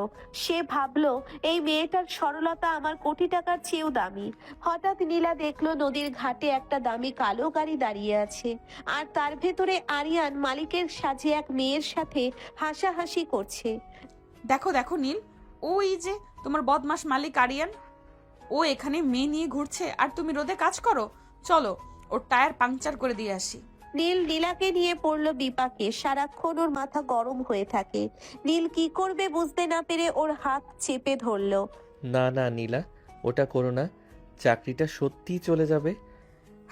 মজা করছিলাম ভিতু বর আমার। চলো বাসায় যাই, ওই কাতল মাছটা আজ রান্না করতে হবে। নীল মনে মনে ভাবলো, এই লুকোচুরি খেলাটা যত বাড়ছে, নীলার প্রতি আমার টান তত তীব্র হচ্ছে। কিন্তু যখন সত্যিটা সামনে আসবে, সেদিন কি হবে? ওরা বাসায় ফিরে আসে। নীলা মাছটা কেটে রান্না বসায়। নীল কাজের বাহানায় চুপি চুপি ওকে দেখতে থাকে। নীলা সেদিকে তাকিয়ে কথা বলছিল। নীল তাড়াতাড়ি টমেটোটা কেটে দাও, তরকারিতে দিতে হবে। হ্যাঁ, এই মেয়ের উসিলায় আর কি কি করতে হয় কে জানে। কি বললে? কই না, কিছু না তো, দিচ্ছি। নীল নীলাকে টমেটো কেটে এগিয়ে দেয়। নীলা রান্না করতে থাকে। রান্না প্রায় শেষ পর্যায়ে। নীলার চুলগুলো দক্ষিণা বাতাসে উড়ছিল, কপালে বেয়ে ঘাম পড়ছিল। নীলের ইচ্ছে হচ্ছিল সে দৌড়ে গিয়ে ওরা ঘামগুলো মুছে দেয়। সে মনে মনে হেসে দেয় নীলাকে তার এত ভালো লাগছে কেন। তার জন্যে কোটিপতি থেকে দারোয়ান বর হলো। আয়েশ আরামের জীবন ছেড়ে কুড়ে ঘরে বসবাস শুরু করলো। হেঁটে নতুবা রিক্সা করে চলাচল শুরু করলো। বাড়ির কাজও করছে। এত স্যাক্রিফাইস কেন করছে সে? তবে কি সে নীলাকে ভালোবেসে ফেলেছে? নীলকে হাঁ করে নীলার দিকে তাকিয়ে থাকতে দেখে নীলা তার কানের গোড়ায় চুলগুলো গুজতে গুজতে হেসে বলল, কি হয়েছে, অমন হা করে আছো কেন? দেখছি। কি দেখছো? তোমাকে দেখছি। তোমার অবাধ্য চুলগুলো যখন তোমার গালের কাছে এসে অযথা নাচানাচি করে, তোমাকে বিরক্ত করছে, আর তুমি আঙুল ছুঁয়ে তা আলতো করে গুজে দিচ্ছ, তখন ভাবছি তোমার ওই চুল কত সৌভাগ্যবান, তোমার গালের ছোঁয়া পেল, হাতের ছোঁয়া পেল। হাসছো কেন? আমি তো হাসার মতো কিছু বলিনি। তুমি রোমান্টিক কথাও বলতে পারো? আমি তো ভেবেছি তুমি একটা রোবট। শুধু রোমান্টিক কথা নয়, রোমান্সও করতে জানি, দেখবে? হয়েছে হয়েছে, ঢং করতে হবে না। তোমার বিশ্বাস হচ্ছে না তাই না? নীল বিভোর চোখে নীলার দিকে এগিয়ে আসতে থাকলো। নীলা হাঁ করে তাকায়। এর আবার কি হলো? এমন করে তাকাচ্ছ কেন? আর এইভাবে বা এগোচ্ছ কেন? দেখো দেখো, এগোবে না কিন্তু, হ্যাঁ একদম এগোবে না। ভয় পাচ্ছ কেন? তুমি তো বললে আমি রোমান্স জানি না, রোবট। তো এবারে দেখো রোমান্স জানি কিনা। আর আমি তো তোমার বিয়ে করা বরই, এত ভয়ের কি? এই না না, একদম না, একদম এগোবেন না। আমার কিন্তু আমার ভুল হয়ে গেছে, ভুল হয়ে গেছে। এখনো তো কিছু করিনি, তার আগেই পোলটি নিয়ে নিলে। নীল আস্তে আস্তে নীলার কাছে চলে এলো। তারপর আচমকা নীলার কোমরে টান মেরে তাকে শক্ত করে নিজের সাথে মিশিয়ে নিল। নীলার সারা শরীর বেয়ে একটা শিরশির অনুভূতি বয়ে গেল। শরীরটা হঠাৎ কেমন জ্বর জ্বর লাগতে শুরু করলো। এমন অনুভূতি আগে কখনো হয়নি। সে চোখ বন্ধ করে নিল। নীল একদম কানের কাছে গিয়ে আলতো করে একটা কামড় দেয়। নীলা শক্ত করে নীলকে জড়িয়ে ধরে। ঘন ঘন নিঃশ্বাস নিতে থাকে। তারপর নিজেও নীলের ঠোঁটে চুমু দিতে চায়। তখনই নীল পেছনে সরে গিয়ে হাসতে থাকে। এটা কি হলো? তুমি না বললে রোমান্টিক না, এবার দেখলে তো, ছুতে না ছুতেই তুমি পড়তে শুরু করেছো। নীলা লজ্জা পেয়ে গেল। সত্যি নীলের ছোঁয়ায় সে নিজেও খেই হারিয়ে ফেলেছিল, কিন্তু স্বীকার না করে বলল, মোটেও না। কই, আমি তো কিছু করিনি, তুমিই তো সব করলে। হ্যাঁ দেখেছি আমি, লোকালেও কোনো লাভ নেই। এই খুন্তি দেখেছো? পিটিয়ে একদম সোজা করে দেব। পরদিন সকালে নীল ডিউটিতে বের হওয়ার পর নীলা চুপি চুপি তার চাচার আলিশান প্রাসাদে গিয়ে হাজির হলো। নীলা ভেতরে ঢুকতেই তার চাচা মিস্টার তালুকদার বড় এক মগ কফি হাতে হাসি মুখে এগিয়ে এলেন। কি রে মা, খবর কি? কেমন চলছে তোর সেই দারোয়ানের সংসার? চাচা, আপনার কথা মতো আমি সেই দারোয়ান ছেলে নীলকেই বিয়ে করেছি। এখন তো আপনার খুশি হওয়ার কথা। আপনি বলেছিলেন ওকে বিয়ে করলে আপনি আমাকে আপনার কোম্পানি তালুকদার গ্রুপ অফ ইন্ডাস্ট্রিজের বড় কোনো সুযোগ দিবেন। এখন দিন, আমি চাই আমার বড় একদিন মাথা উঁচু করে দাঁড়াক। আরে পাগলি মেয়ে, এখন এত তাড়াহুড়া কিসের? তোরা আগে সংসারটা ভালো করে গুছিয়ে নি, একে অপরকে ঠিকমতো বোঝ। আমি আমার কথা রাখবো, আগে নীলকে বুঝতে দাও অভাব কি জিনিস, তারপর না হয় সুযোগটা দেব। যা, এখন ঘরে যা, বর ফিরে এসে তোকে না পেলে আবার চিন্তা করবে। নীলা মন খারাপ করে বস্তির ঘরে ফিরে এলো। ঘরে ফিরে সে তার মাকে ফোন দিল। তার মা গ্রামে থাকেন। মায়ের সাথে কথা বলে নীলার মনটা একটু হালকা হলো। ঠিক তখনই নীল ঘরে ঢুকলো। নীলের পরনে এখনো সেই দারোয়ানের ইউনিফর্ম। কোথায় ছিলে নীলা? আমি সেই কখন থেকে তোমাকে খুঁজছি, পাইনি তো। এই তো এখানেই ছিলাম। কেন? মিথ্যে বলো না নীলা, আমি গেটে উকি দিয়েছি, ঘর তালা বন্ধ ছিল। কোথায় গিয়েছিলে? উফ, এত জেরা করছো কেন? ওই যে আমার এক পুরনো বান্ধবীর সাথে দেখা করতে গিয়েছিলাম, ওর সাথে গল্প করতে করতে সময় চলে গেছে। নীল এক দৃষ্টিতে নীলার দিকে তাকিয়ে রইল। তার মনে একটা সন্দেহ দানা বাঁধছে। নীলা বান্ধবীর কথা বললেও তার সাজগোজে বা আচরণে তেমনটা মনে হচ্ছে না। নীল একটু গম্ভীর হয়ে বলল, আচ্ছা নীলা, তোমার কথা বাদ দাও। তোমার মাকে তোমার কাছে আনো না কেন? আজ পর্যন্ত ওনাকে দেখলাম না তোমার খবর নিতে, বা তোমাকে ওনার কাছে যেতে দেখলাম না। বিয়ে হলো কতদিন, উনি কি একবারও আসতে পারতেন না? আরে বললাম না, মা গ্রামে থাকে, ওনার শরীরটা খুব একটা ভালো না, তাই আসতে পারেন না। আর আমার তো রোজই মায়ের সাথে কথা হয়। এই তো একটু আগেই কথা বলছিলাম। তুমি এইসব নিয়ে বেশি ভেবো না তো। ফ্রিতে পাওয়া ওই বিড়ালের বিরিয়ানি আছে, খেয়ে নাও গে। নীল আর কথা বাড়ায় না, কিন্তু তার মনের খটকা কাটলো না। সে যখন বাথরুমে যাওয়ার প্রস্তুতি নিচ্ছিল, ঠিক তখনই তার ফোনে আরিয়ানের কল এলো। ফোনটা লাউড স্পিকারে ছিল না, কিন্তু ঘর ছোট হওয়ায় নীলার কানে কথাগুলো চলে আসছিল। বস, সর্বনাশ হয়েছে। আপনার অফিসের জন্য একটা জরুরি ইন্টারন্যাশনাল মিটিং এখন শুরু হবে। দুবাইয়ের বড় ক্লায়েন্টেরা অলরেডি ভিডিও কলে ওয়েট করছে। আপনি না গেলে কয়েকশো কোটি টাকার ডিল হাতছাড়া হয়ে যাবে। জলদি আসুন। নীল বিপাকে পড়ে গেল। একদিকে কয়েকশো কোটি টাকার ডিল, অন্যদিকে নীলার সামনে দাঁড়িয়ে। নীল ফোন কানে নিয়ে আচ্ছা আচ্ছি বলে কেটে দিল, কিন্তু বের হবে কিভাবে? নীলা তো তাকে যেতে দেবে না। এই, কে কল দিল? কিসের মিটিং? আর ও তোমাকে বস বলে ডাকলো কেন? আরে না নীলা, ওটা অফিসের ওই যে বড় সাহেবের সেক্রেটারি, সে মজা করে আমাকে বস বলে। আসলে হয়েছে কি, ওই যে মালিকের অফিসের এসিটা নষ্ট হয়ে গেছে, আমাকে যেতে হবে ওটা পাহারা দিতে, যাতে মেকানিকরা কিছু চুরি করতে না পারে। আজ রাতে ওখানেই আমার ডিউটি পড়েছে। এসি পাহারা দিতে তোমাকে যেতে হবে কেন? অন্য কেউ নেই? রাতের বেলা কেন? আরে বুঝতেই তো পারছো, বড়লোক মানুষের ঘর, দামি দামি জিনিস আছে, আমাকে বিশ্বাস করে বলেই তো ডাকে। আমি গেলাম, তুমি দরজা বন্ধ করে শুয়ে পড়ো। নীল প্রায় দৌড়ে ঘর থেকে বের হয়ে গেল, কিন্তু নীলা জানালার গ্রিল ধরে তাকিয়ে রইল। সে দেখলো নীল গেট দিয়ে বের হয়ে কোনো রিকশায় নয়, বরং একটা কালো কাঁচওয়ালা দামি গাড়ি তার সামনে এসে থামলো। আর নীল তাতে চট করে উঠে পড়লো। দারোয়ানের ডিউটি দিতে কি লোকের দামি প্রাইভেট কারে যায়? আর গাড়ির চালক তো দেখতে সেই লোকটার মতো যে সেদিন নীল চৌধুরী সে যে বসেছিল। ব্যাপার কি? নীলকে আমাকে সত্যি কিছু লুকাচ্ছে? কাল সকালে আবার ওই অফিসে যেতেই হবে। নীল তো দামি গাড়িতে চড়ে অফিসে ভোর দৌড় দিল, কিন্তু নীলাও কম কিসের। সে নিজের ওড়নাটা কোমরে শক্ত করে বেঁধে এক রিক্সাওয়ালাকে বলল, চাচা, ওই কালো গাড়িটার পিছু করেন। যদি ধরতে পারেন তবে ভাড়ার সাথে ফ্রিতে পাওয়া এক প্যাকেট বিরিয়ানি দিব। রিক্সাওয়ালা বিরিয়ানির লোভে প্যাডেল মারলো তুফানের গতিতে। নীল অফিসে পৌঁছেই দ্রুত স্যুটে পরিবর্তন করে মিটিংয়ে বসেছে। ঠিক তখনই নীলা অফিসের গেটে হাজির। নীল সিসিটিভিতে নীলাকে দেখে আতঙ্কে চেয়ার থেকে পড়ে যাওয়ার উপক্রম হলো। সে দ্রুত আরিয়ানকে ইশারা করলো। আরিয়ান এবার এক নতুন নাটক সাজালো। নীলা ভেতরে ঢুকতেই দেখলো আরিয়ান মালিকের সাজে একটা ঝাড়ু হাতে নিয়ে দাঁড়িয়ে আছে, আর নীল দারোয়ানের সাজে একটা দামি সোফায় বসে পা নাচিয়ে আপেল খাচ্ছে। এ কি নীল, তুমি বড় সাহেবের চেয়ারে বসে আপেল খাচ্ছ? আর বড় সাহেব ঝাড়ু দিচ্ছেন কেন? আরে নীলা, তুমি বোঝো না কেন? আজ অফিসে অদল বদল দিবস পালন করা হচ্ছে। মালিক আজকে চাকর হয়েছে, আর আমি আজকে মালিক। বড় সাহেব মানত করেছিলেন যে বিড়ালের বিয়ে ঠিকঠাক হলে তিনি একদিন অফিসের মেঝে ঝাড়ু দেবেন। হ্যাঁ ম্যাডাম, আমি আজ খুব পাপ বোধ করছি। নীল সাহেব আজ আমার মালিক, উনি যা বলবেন আজ তাই হবে। তাই নাকি? তাহলে নীল সাহেব আপনার গাড়িটা কোথায়? আমি তো দেখলাম আপনি রাজকীয় গাড়িতে চড়ে আসলেন। ও, ওই গাড়ি? ওটা তো আসলে একটা ভাড়া করা গাড়ি। বড় সাহেব ঝাড়ু দেবেন বলে আমাকে দিয়ে পাঠিয়েছেন, যাতে আমার রাজকীয় ফিল হয়। বিশ্বাস না হলে বড় সাহেবকে জিজ্ঞেস করো। জি ম্যাডাম, একদম ঠিক।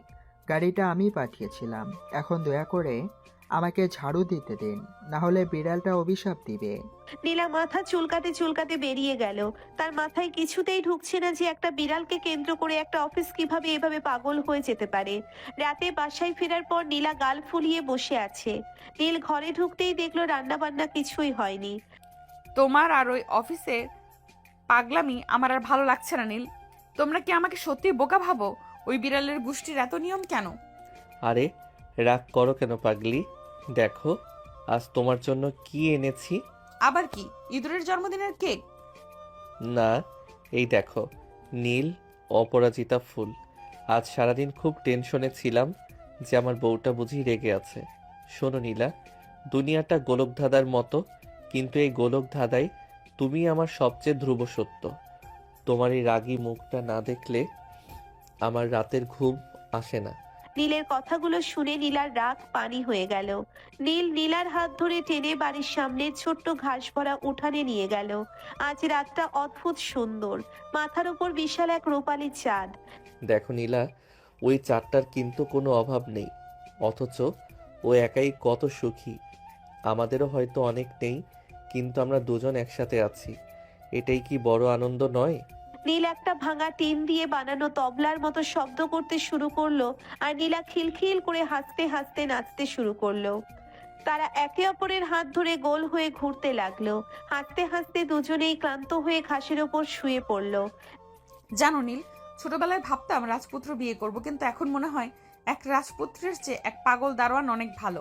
তুমি জানো না নীলা, তোমার এই রাজপুত্র তোমার পাশেই শুয়ে আছে, কিন্তু রাজপ্রাসাদের চেয়ে তোমার এই ছোট্ট উঠানটা আজ আমার কাছে বেশি দামি। নীল আট চোখে নীলার দিকে তাকালো। চাঁদের আলোয় নীলার মায়াবী মুখটা দেখে সে বুঝতে পারলো এই মেয়েটার প্রেমে সে শুধু পড়েনি, হাবুডুবু খাচ্ছে। ওদিকে নীলাও মনে মনে ভাবছিল নীল যতই সাধারণ হোক, ওর চোখের ওই গভীরতা কোনো সাধারণ মানুষের হতে পারে না।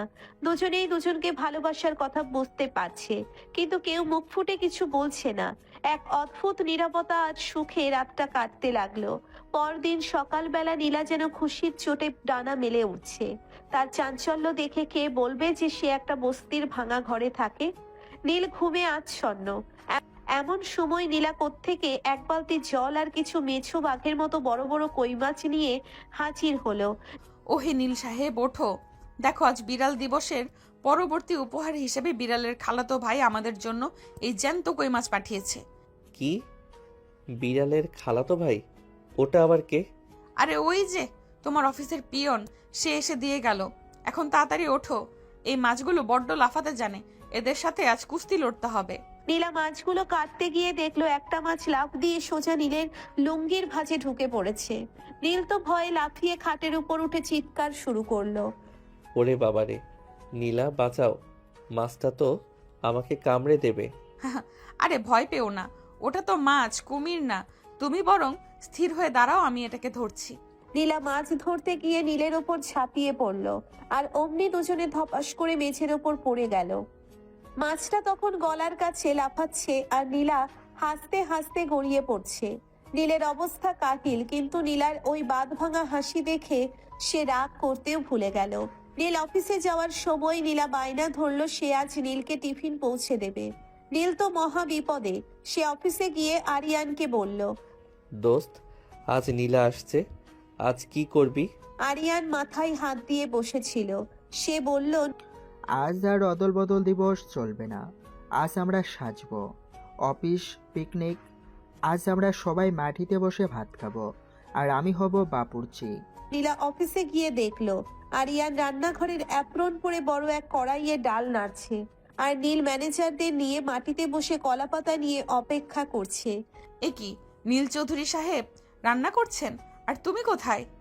এই তো নীলা, আমি এখানে। বড় সাহেব বলেছেন আজ অফিসে কোনো ভেদাভেদ নেই। উনি আজ সবাইকে নিজের হাতে রেঁধে খাওয়াবেন। উনি নাকি গতকাল রাতে স্বপ্নে দেখেছেন বিড়ালের বিয়েতে যারা ভালো মন্দ খায়নি তাদের জন্য এটা বাধ্যতামূলক। বাপরে, এই অফিসের মালিক তো পুরাই দয়ালু। তা সাহেব, ডালটা যেন বেশি পাতলা না হয়, তাহলে কিন্তু আমি ঝাড়ু দিয়ে দেখিয়ে দিব ডাল কত ঘন হতে হয়। নীল ঘামতে ঘামতে কাহিল হলো, আর নীলা পুরো অফিসে ঘুরে ঘুরে সবার প্লেটে লবণ আর লেবু দিয়ে বেড়াতে লাগলো। তার এই চঞ্চলতা আর দুষ্টুমি দেখে অফিসের গম্ভীর পরিবেশটা যেন মেলায় পরিণত হলো। আরিয়ান তো আড়ালে গিয়ে হাসতে হাসতে পেটে খিল ধরিয়ে ফেললো। বাসায় ফেরার পথে নীলা হঠাৎ করেই এক মেলা দেখে বায়না ধরলো সে নাগরদোলায় চড়বে। নীল রাজি ছিল না, কিন্তু নীলার সেই জেদের কাছে তাকে হার মানতে হলো। নাগরদোলায় চড়ে নীলা ভয়ে চিৎকার করে নীলকে জড়িয়ে ধরলো। ওমা নীল, আমি মরে যাব, আমাকে শক্ত করে ধরো। ভয় নেই পাগলি, আমি তো আছি। মেলা থেকে নীল নীলার জন্য একগুচ্ছ লাল চুড়ি কিনে দিল। নীলা খুশিতে নীলকে জড়িয়ে ধরে বলল। জানো নীল, তোমার মতো দারোয়ান স্বামী পাওয়া ভাগ্যের ব্যাপার। নীল মনে মনে ভাবলো, আর তোমার মতো রাজকন্যা পাওয়া তো আমার জীবনের শ্রেষ্ঠ উপহার। রাতে দুজনে যখন বারান্দায় বসে ওই লাল চুড়ির শব্দ শুনছিল, তখন নীল বুঝতে পারলো এই চঞ্চল মেয়েটাই তার জীবনের স্থিরতা। নীলাও বুঝলো নীলের ভালোবাসাটুকু একদম খাঁটি। কেউ কাউকে কিছু বলল না, কিন্তু দুজনের হৃদয়ে যেন এক সুরে গান বেজে উঠল। পরদিন নীল চৌধুরী তার আলিশান বাড়িতে বসে বোন রীতার সাথে মন খুলে কথা বলছে। রীতা হাসি মুখে ভাইয়ের দিকে তাকিয়ে আছে। আপু জানো, বাবা মা আমাদের জন্য সত্যি এক হিরে খুঁজে রেখেছিলেন। নীলা রিক্সাওয়ালার মেয়ে হয়ে যে ত্যাগ আর ভালোবাসা দেখিয়েছে তা কোনো কোটিপতি মেয়ে দেখাতে পারতো না। আমার বাবা মা মানুষ চিনতে ভুল করেননি। ঠিক বলেছিস নীল, মেয়েটা আমাদের পরিবারের জন্য একদম যোগ্য। কিন্তু আর কতকালই নাটক চলবে?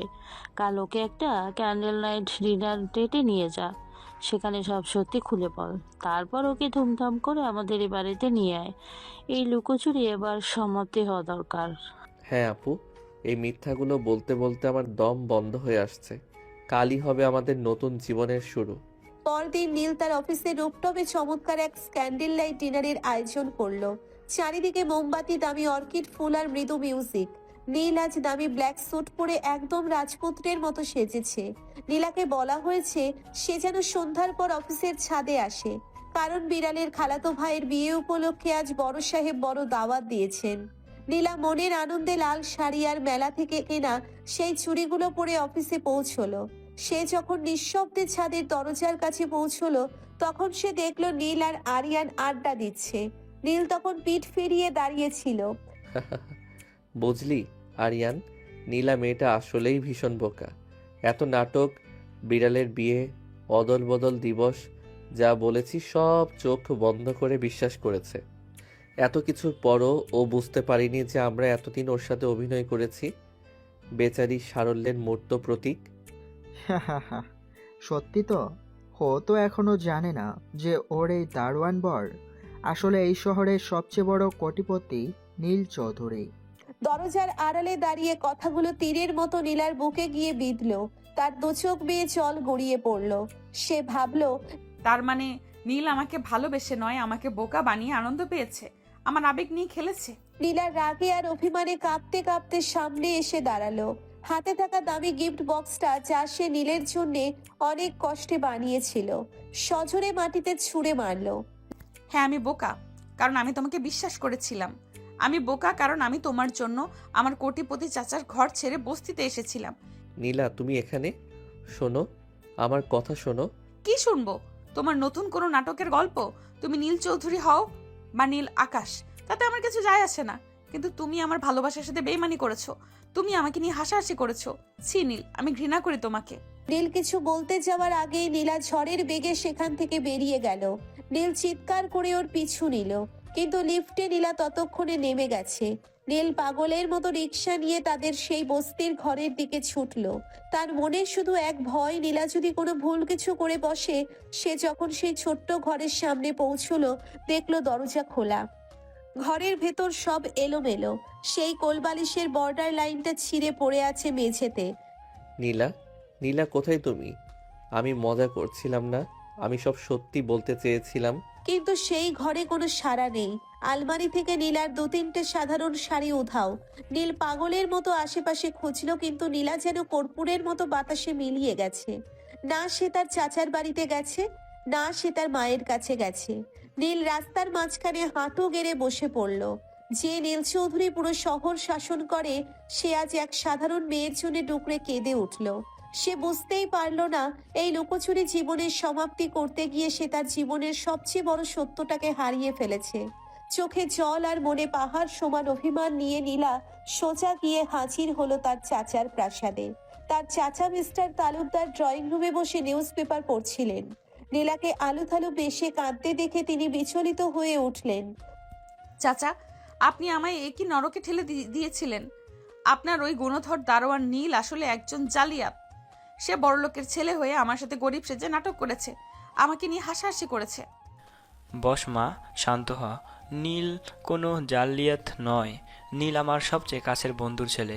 আমরা 2 বন্ধু মিলে তোদের ছোটবেলাতেই একে অপরের সাথে কথা দিয়ে রেখেছিলাম। আপনি জানতেন? কিন্তু তোদের কাউকেই একে অপরের পরিচয় দেইনি। আমি চেয়েছিলাম নীল যেন এমন এক জীবনসঙ্গী পায় যে তার টাকা দেখে নয়, তার মন দেখে ভালোবাসবে। আর তুইও নীলকে এক দারোয়ান জেনেই ভালোবেসেছিস। অভাবের সংসারে আলু ভর্তা খাইয়ে ওর সাথে হেসে খেলে কাটিয়েছিস। এটাই ছিল তোর আসল পরীক্ষা। আজ থেকে তুই আর সামান্য রিক্সাওয়ালার মেয়ে নস। তুই আমার এই বিশাল তালুকদার গ্রুপ অফ ইন্ডাস্ট্রিজ এর বর্তমান এমডি, ম্যানেজিং ডিরেক্টর। তার মানে নীল কোটিপতি হয়ে ওই ভাঙা ঘরে মশার কামড় খেয়েছে শুধু আমার জন্য। সে ওভেন থেকে শুরু করে বিড়ালের বিয়ে সব পাগল করার নাটক করেছে শুধু আমার মন জয় করতে। একদম ভাই, সেও নিজের পরিচয় লুকিয়েছে, তুইও লুকিয়েছিস। সেও তোকে সত্যি ভালোবাসে মা। আর তোর মায়ের কথা চিন্তা করিস না, তাকে আমি সসম্মানে শহরে নিয়ে আসছি। এখন তুই যা, তোর বরটাকে আর কাঁদাস না। তুই এবার তোর আসল পরিচয় নিয়ে ওর সামনে দাঁড়া। ওদিকে নীল তখন সেই বস্তির অন্ধকার ঘরে বসে নীলার একটা পুরনো ছুরি হাতে নিয়ে ডুকরে কাঁদছে। ঠিক তখনই ঘরের দরজায় একটা দামি সুগন্ধি আর লাল শাড়ির খসখস শব্দ হলো। নীল মুখ তুলেই দেখলো নীলা দাঁড়িয়ে আছে, কিন্তু এ এক অন্য নীলা। তার গলায় দামি হীরের হার, চোখে আত্মবিশ্বাস আর ঠোঁটে মায়াবী হাসি। নীলা, তুমি ফিরে এসেছো। আর এই রাজকীয় সাজ, তার মানে তুমি আমাকে ক্ষমা করে দিলে? ক্ষমা করার আগে একটা শর্ত আছে মিস্টার নীল চৌধুরী। আমার সাথে আপনার কোম্পানির এক বড় বিশাল মার্জার ডিল সই করতে হবে, কারণ আমিও যে তালুকদার গ্রুপের উত্তরাধিকারী নীলা তালুকদার। কি? তুমিও কোটিপতি? তার মানে আমি এতকাল এক হীরের টুকরোকে রিক্সাওয়ালার মেয়ে ভেবে নাটক করছিলাম। হ্যাঁ নীল, আমরা দুজনেই একে অপরকে বোকা বানাতে চেয়েছিলাম, কিন্তু দিন শেষে আমরা নিজেরাই ভালোবাসার কাছে ধরা পড়ে গেলাম। নীল আর এক মুহূর্ত দেরি করলো না। সে দুহাতে নীলাকে জড়িয়ে ধরলো। এই আলিঙ্গনে যেন সব ক্লান্তি আর লুকোচুরির অবসান হলো। নীলা পরম নিশ্চিন্তে নীলের বুকের ওপর মাথা রাখলো। জানো নীলা, যখন তুমি বস্তির ওই নোংরা ঘরটা হাসি মুখে পরিষ্কার করছিলে, তখনই আমি তোমাকে আমার মনের রানী বানিয়ে ফেলেছিলাম। টাকা পয়সা তো আমার আগে থেকেই ছিল, কিন্তু তোমার মতো একটা পাগল মেয়ে ছিল না বলে আমার জীবনটা ছিল মরুভূমি। আর আমি যখন দেখলাম আমার দারোয়ান বরটা বিড়ালের বিয়ের গালগপ্প শুনিয়েছে, আমাকে হাসানোর চেষ্টা করছে, তখনই আমি বুঝেছিলাম তুমি ছাড়া আমার পৃথিবীতে আর কেউ নেই। ধোকাটা ছিল পরিচয়ের, কিন্তু ভালোবাসা ছিল একদম খাঁটি। তাহলে এখন কি আমরা বর্ডার লাইন কোলবালিশটা সরিয়ে দিতে পারি, নাকি এখনো আমি ওই ওভেনে গ্রিল হওয়ার ভয় থাকবো? নীল, তুমি এখনো পচা আছো। নীল আলতো করে নীলার চিবুক স্পর্শ করলো। ঘরের বাতিটা নিভিয়ে দিয়ে জানালাটা খুলে দিল সে। বাইরের ওই রূপালী চাঁদটা আজ আগের চেয়েও বেশি উজ্জ্বল মনে হচ্ছে। নীল নীলাকে পাঁচাকোলা করে তুলে নিল। আজ থেকে আর কোনো বস্তি নয়, কোনো অভাব নয়। আমার প্রাসাদে তুমি হবে রানী, আর আমি হব তোমার চিরকালের সেই পাগল দারোয়ান বর। এবং আমি হব তোমার সেই ঝাড়ু হাতে থাকা চঞ্চল বউ। খবরদার নীল, আমাকে ছেড়ে যাওয়ার কথা ভাবলে কিন্তু এই ঝাড়ু এখনো আমার ব্যাগেই আছে। মাপ চাই বস, আজ থেকে আমি শুধুই তোমার। চাঁদের আলোয় ভেসে গেল ঘরটা, দুই হৃদয় এক হয়ে গেল এক অনবদ্য প্রেমের বন্ধনে। দীর্ঘ লুকোচুরির পর শুরু হলো নীল আর নীলার এক রূপকথার মতো মধুর জীবন। নীল আর নীলা এখন চৌধুরী ভিলার বিশাল রাজপ্রাসাদে, কিন্তু সমস্যা হলো নীলার সেই বস্তির স্বভাব আর চাঞ্চল্য যেন রক্তে মিশে আছে।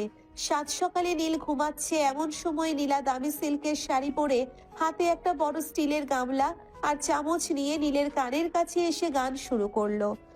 ওহে নীল সাহেব, জাগো জাগো, রাজপ্রাসাদের বিড়াল আজ ডাকাতি করেছে।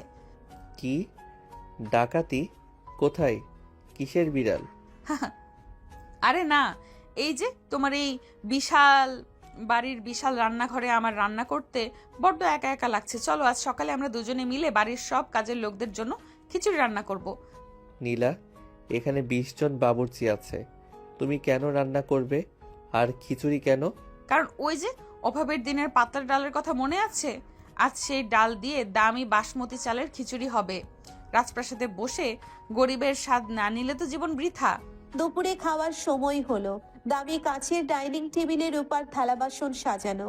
নীলের বোন রীতা আর আরিয়ানও এসেছে। নীল গম্ভীর হয়ে বসে আছে, কারণ আজ অনেকদিন পর দামি ক্লায়েন্টদের সাথে তার ভিডিও কনফারেন্স আছে। নীলা সবার পাতে দামি বিরিয়ানি না দিয়ে সেই পাতলা খিচুড়ি আর বেগুন ভাজি তুলে দিল। আরিয়ান এক লোকমা মুখে দিয়ে নীলকে চোখ টিপ দিয়ে বলল, বস, বিড়ালের বিয়ের খিচুড়ি তো সেই রকম হয়েছে। ঠিক তখন নীলের ল্যাপটপে ভিডিও কল শুরু হলো। বিদেশের ক্লায়েন্টরা স্ক্রিনে হাজির। নীল খুব ভাব নিয়ে ইংরেজিতে কথা বলছে। হঠাৎ নীলা এক বাটি ডাল হাতে নিয়ে ক্যামেরার সামনে এসে পড়ল। হ্যালো মিস্টার, আপনারা কি নীলকে কাজ দিচ্ছেন? দেখুন, আমার বর কিন্তু খুব ভালো এসি পাহারা দিতে পারে, আর ও খুব ধৈর্যশীল। ওকে আপনারা সারাদিন রোদে দাঁড় করিয়ে রাখলেও ও কিচ্ছু বলবে না। সরো এখান থেকে। মিস্টার নীল, আপনার ওয়াইফ তো খুব ফানি। উনি কি আমাদের লাঞ্চের দাওয়াত দিচ্ছেন? অবশ্যই, আপনারা চলে আসুন। বিড়ালের বিরিয়ানি না পেলেও বউ স্পেশাল খিচুড়ি পাক্কা পাবেন। সবাই হেসে দিল। এদিকে বিকালের দিকে হঠাৎ করেই কালো মেঘ করে ঝমঝমিয়ে বৃষ্টি শুরু হলো। নীল তার লাইব্রেরি ঘরে কাজ করছিল। নীলা হঠাৎ করেই জানালার গ্রিল ধরে বৃষ্টি দেখতে দেখতে গুনগুন করে গান গাইছিল। নীল পেছন থেকে এসে নীলাকে জড়িয়ে ধরলো। কি হলো রানী সাহেবা, আবার কি বিড়াল বাঘ হয়ে যাওয়ার গল্প ভাবছো? না নীল, আমি ভাবছি সেই বৃষ্টি ভেজা দিনের কথা, যখন আমরা রিকশায় চড়ে কাজী অফিসে যাচ্ছিলাম। আমাদের পকেটে টাকা ছিল না, কিন্তু মনে অনেক আনন্দ ছিল। এই রাজপ্রাসাদে এসে ভয় হয় নীল, আমাদের এই সাধারণ মুহূর্তগুলো হারিয়ে যাবে না তো? কখনো না। এই দেখো তোমার জন্য আমি কি বানিয়েছি। নীল নীলার হাত ধরে তাদের শোয়ার ঘরের বারান্দায় নিয়ে গেল। সেখানে নীল একটা কৃত্রিম বস্তি কটেজ তৈরি করেছে। এক কোণে একটা ছোট্ট মাটির চুলা, একটা পুরনো পিঁড়ি আর সেই বিখ্যাত বর্ডার লাইন কোলবালিশ। এটা কি নীল? এটা আমাদের স্মৃতিঘর। যখনই আমাদের এই কোটিপতি জীবনে একঘেয়েমি আসবে, আমরা এখানে এসে আলু ভর্তা খাবো আর ঝগড়া করব। আমি হব তোমার সেই ভীতু দারোয়ান, আর তুমি হবে আমার সেই ঝাড়ুওয়ালি ডন। তুমি সত্যিই পাগল নীল, এত ভালোবাসলে আমি তো তোমায় ঝাড়ু দিতেই ভুলে যাব। তাই নাকি? তাহলে এসো, বৃষ্টির এই দিনে আজ বিড়ালের বিয়ের দ্বিতীয় বার্ষিকী পালন করি। নীল নীলাকে কোলে তুলে নিয়ে বৃষ্টির ঝাপটার মাঝে বারান্দায় দাঁড়িয়ে থাকলো। তাদের অট্টহাসি আর ভালোবাসার গল্পটা চৌধুরী ভিলার দেওয়ালে দেওয়ালে প্রতিধ্বনিত হতে লাগলো। এখন তারা শুধু কোটিপতি নয়, তারা পৃথিবীর সবচেয়ে সুখী দম্পতি, যারা জানে যে ভালোবাসা থাকলে এক চিলতে কুঁড়ে ঘরও তাজমহল হয়ে উঠতে পারে। দিন তিনেক পরের কথা, নীলা এখন শুধু চৌধুরী বাড়ির বউ নয়, সে তালুকদার গ্রুপের এমডি হিসেবে অফিস সামলাচ্ছে। তবে নীল আর নীলা মিলে অফিসে এক নতুন নিয়ম করেছে। সপ্তাহে একদিন অফিসের সবাই সাধারণ পোশাক পরবে এবং একসাথে বসে দুপুরের খাবার খাবে। তারা চায় না তাদের এই ঐশ্বর্য মানুষের প্রতি মানুষের মায়া কমিয়ে দিক। সেদিন সকালে নীল দেখলো নীলা ড্রয়িং রুমে বসে খুব মনোযোগ দিয়ে দামি একটা সিল্কের শাড়িতে সূচিকর্ম করছে। নীল আড়ালে দাঁড়িয়ে দেখছিল নীলা বিড়বিড় করে কি যেন বলছে। এই ফুলটা এখানে দিলে যা লাগবে না, এদিকে নীল কি পছন্দ করবে এটা? তবে মানুষটা বড্ড বেশি সুন্দর হয়ে যাচ্ছে দিন দিন। আবার যদি কোনো বিড়াল এসে ওকে পছন্দ করে ফেলে তবে তো বিপদ। কোনো বিড়ালের সাধ্য নেই এই দারোয়ানকে নিয়ে যায়, কারণ আমার লাইসেন্স তো এক রাগী এমডির কাছে জমা দেওয়া। আরে আপনি সবসময় আড়ি পেতে কথা শুনেন কেন? নিজের বউয়ের মনের কথা শোনা কি অপরাধ? আচ্ছা শোনো, আজ রাতে আমাদের কোনো কাজ নেই, চলো না শহর থেকে দূরে কোথাও ঘুরে আসি। নীল নীলাকে নিয়ে গেল তাদেরই এক বাগান বাড়িতে, যা শহরের কোলাহল থেকে অনেক দূরে। চারিদিকে শুধু কৃষ্ণচূড়া আর বকুল ফুলের গাছ। রাতে বাগান জুড়ে শত শত টিমটিমে আলো জ্বালানো হয়েছে, যা দেখতে ঠিক জোনাকির মতো লাগছে। বাগান বাড়ির মাঝখানে একটা ছোট্ট লেক, যার ওপর দিয়ে হালকা কুয়াশা ভাসছে। নীলা সাদা রঙের এক জামদানি পরেছে, চুলে একগুচ্ছ তাজা বকুল। নীল আজ কোনো স্যুট নয়, একটা সাধারণ সাদা পাঞ্জাবি পরেছে, ঠিক যেমনটা নীলা পছন্দ করে। নীল কত সুন্দর জায়গা, মনে হচ্ছে আমরা কোনো রূপকথার পাতায় ঢুকে পড়েছি। রূপকথা তো তুমিই লিখেছ নীলা, আমি তো শুধু রঙিন কালি ছিলাম। নীল একটা পুরনো গ্রামোফোন চালিয়ে দিল, মৃদু মিউজিক বাজছে। নীল নীলার সামনে হাঁটু গেড়ে বসে তার হাত দুটো নিজের হাতের মুঠোয় নিল।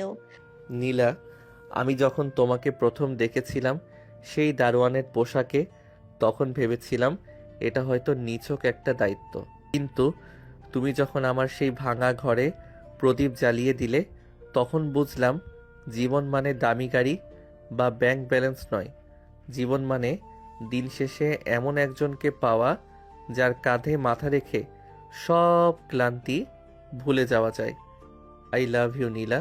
আমিও তোমাকে খুব ভালোবাসি নীল।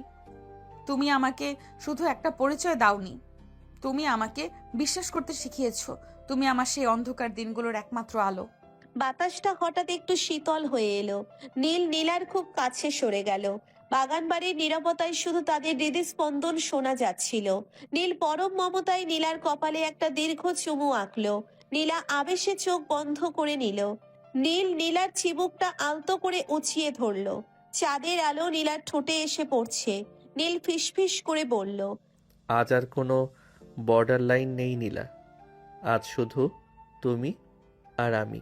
নীলা নীলের বুকে মুখ লুকিয়ে জড়িয়ে ধরলো। নীল তাকে দুহাতে চাপটে ধরে নিজের আরো কাছাকাছি টেনে নিল। বাগানের বকুল ফুলের গন্ধ আর তাদের ভালোবাসার উষ্ণতা যেন মিলেমিশে একাকার হয়ে গেল। তারা বুঝতে পারলো এই যে মুহূর্তটা, এটাই পৃথিবীর শ্রেষ্ঠ সম্পদ। দূর থেকে ভেসে আসছে নদীর কলতান, আকাশে পূর্ণিমার চাঁদ সাক্ষী হয়ে রইল। এক ছদ্মবেশী কোটিপতি আর এক চঞ্চল রাজকন্যার এই অমর প্রেম কাহিনীর তাদের এই যাত্রা শুধু অর্থের মোহে নয়, বরং নিখাত বিশ্বাসের উপর দাঁড়িয়ে এক নতুন রূপকথা রচনা করলো।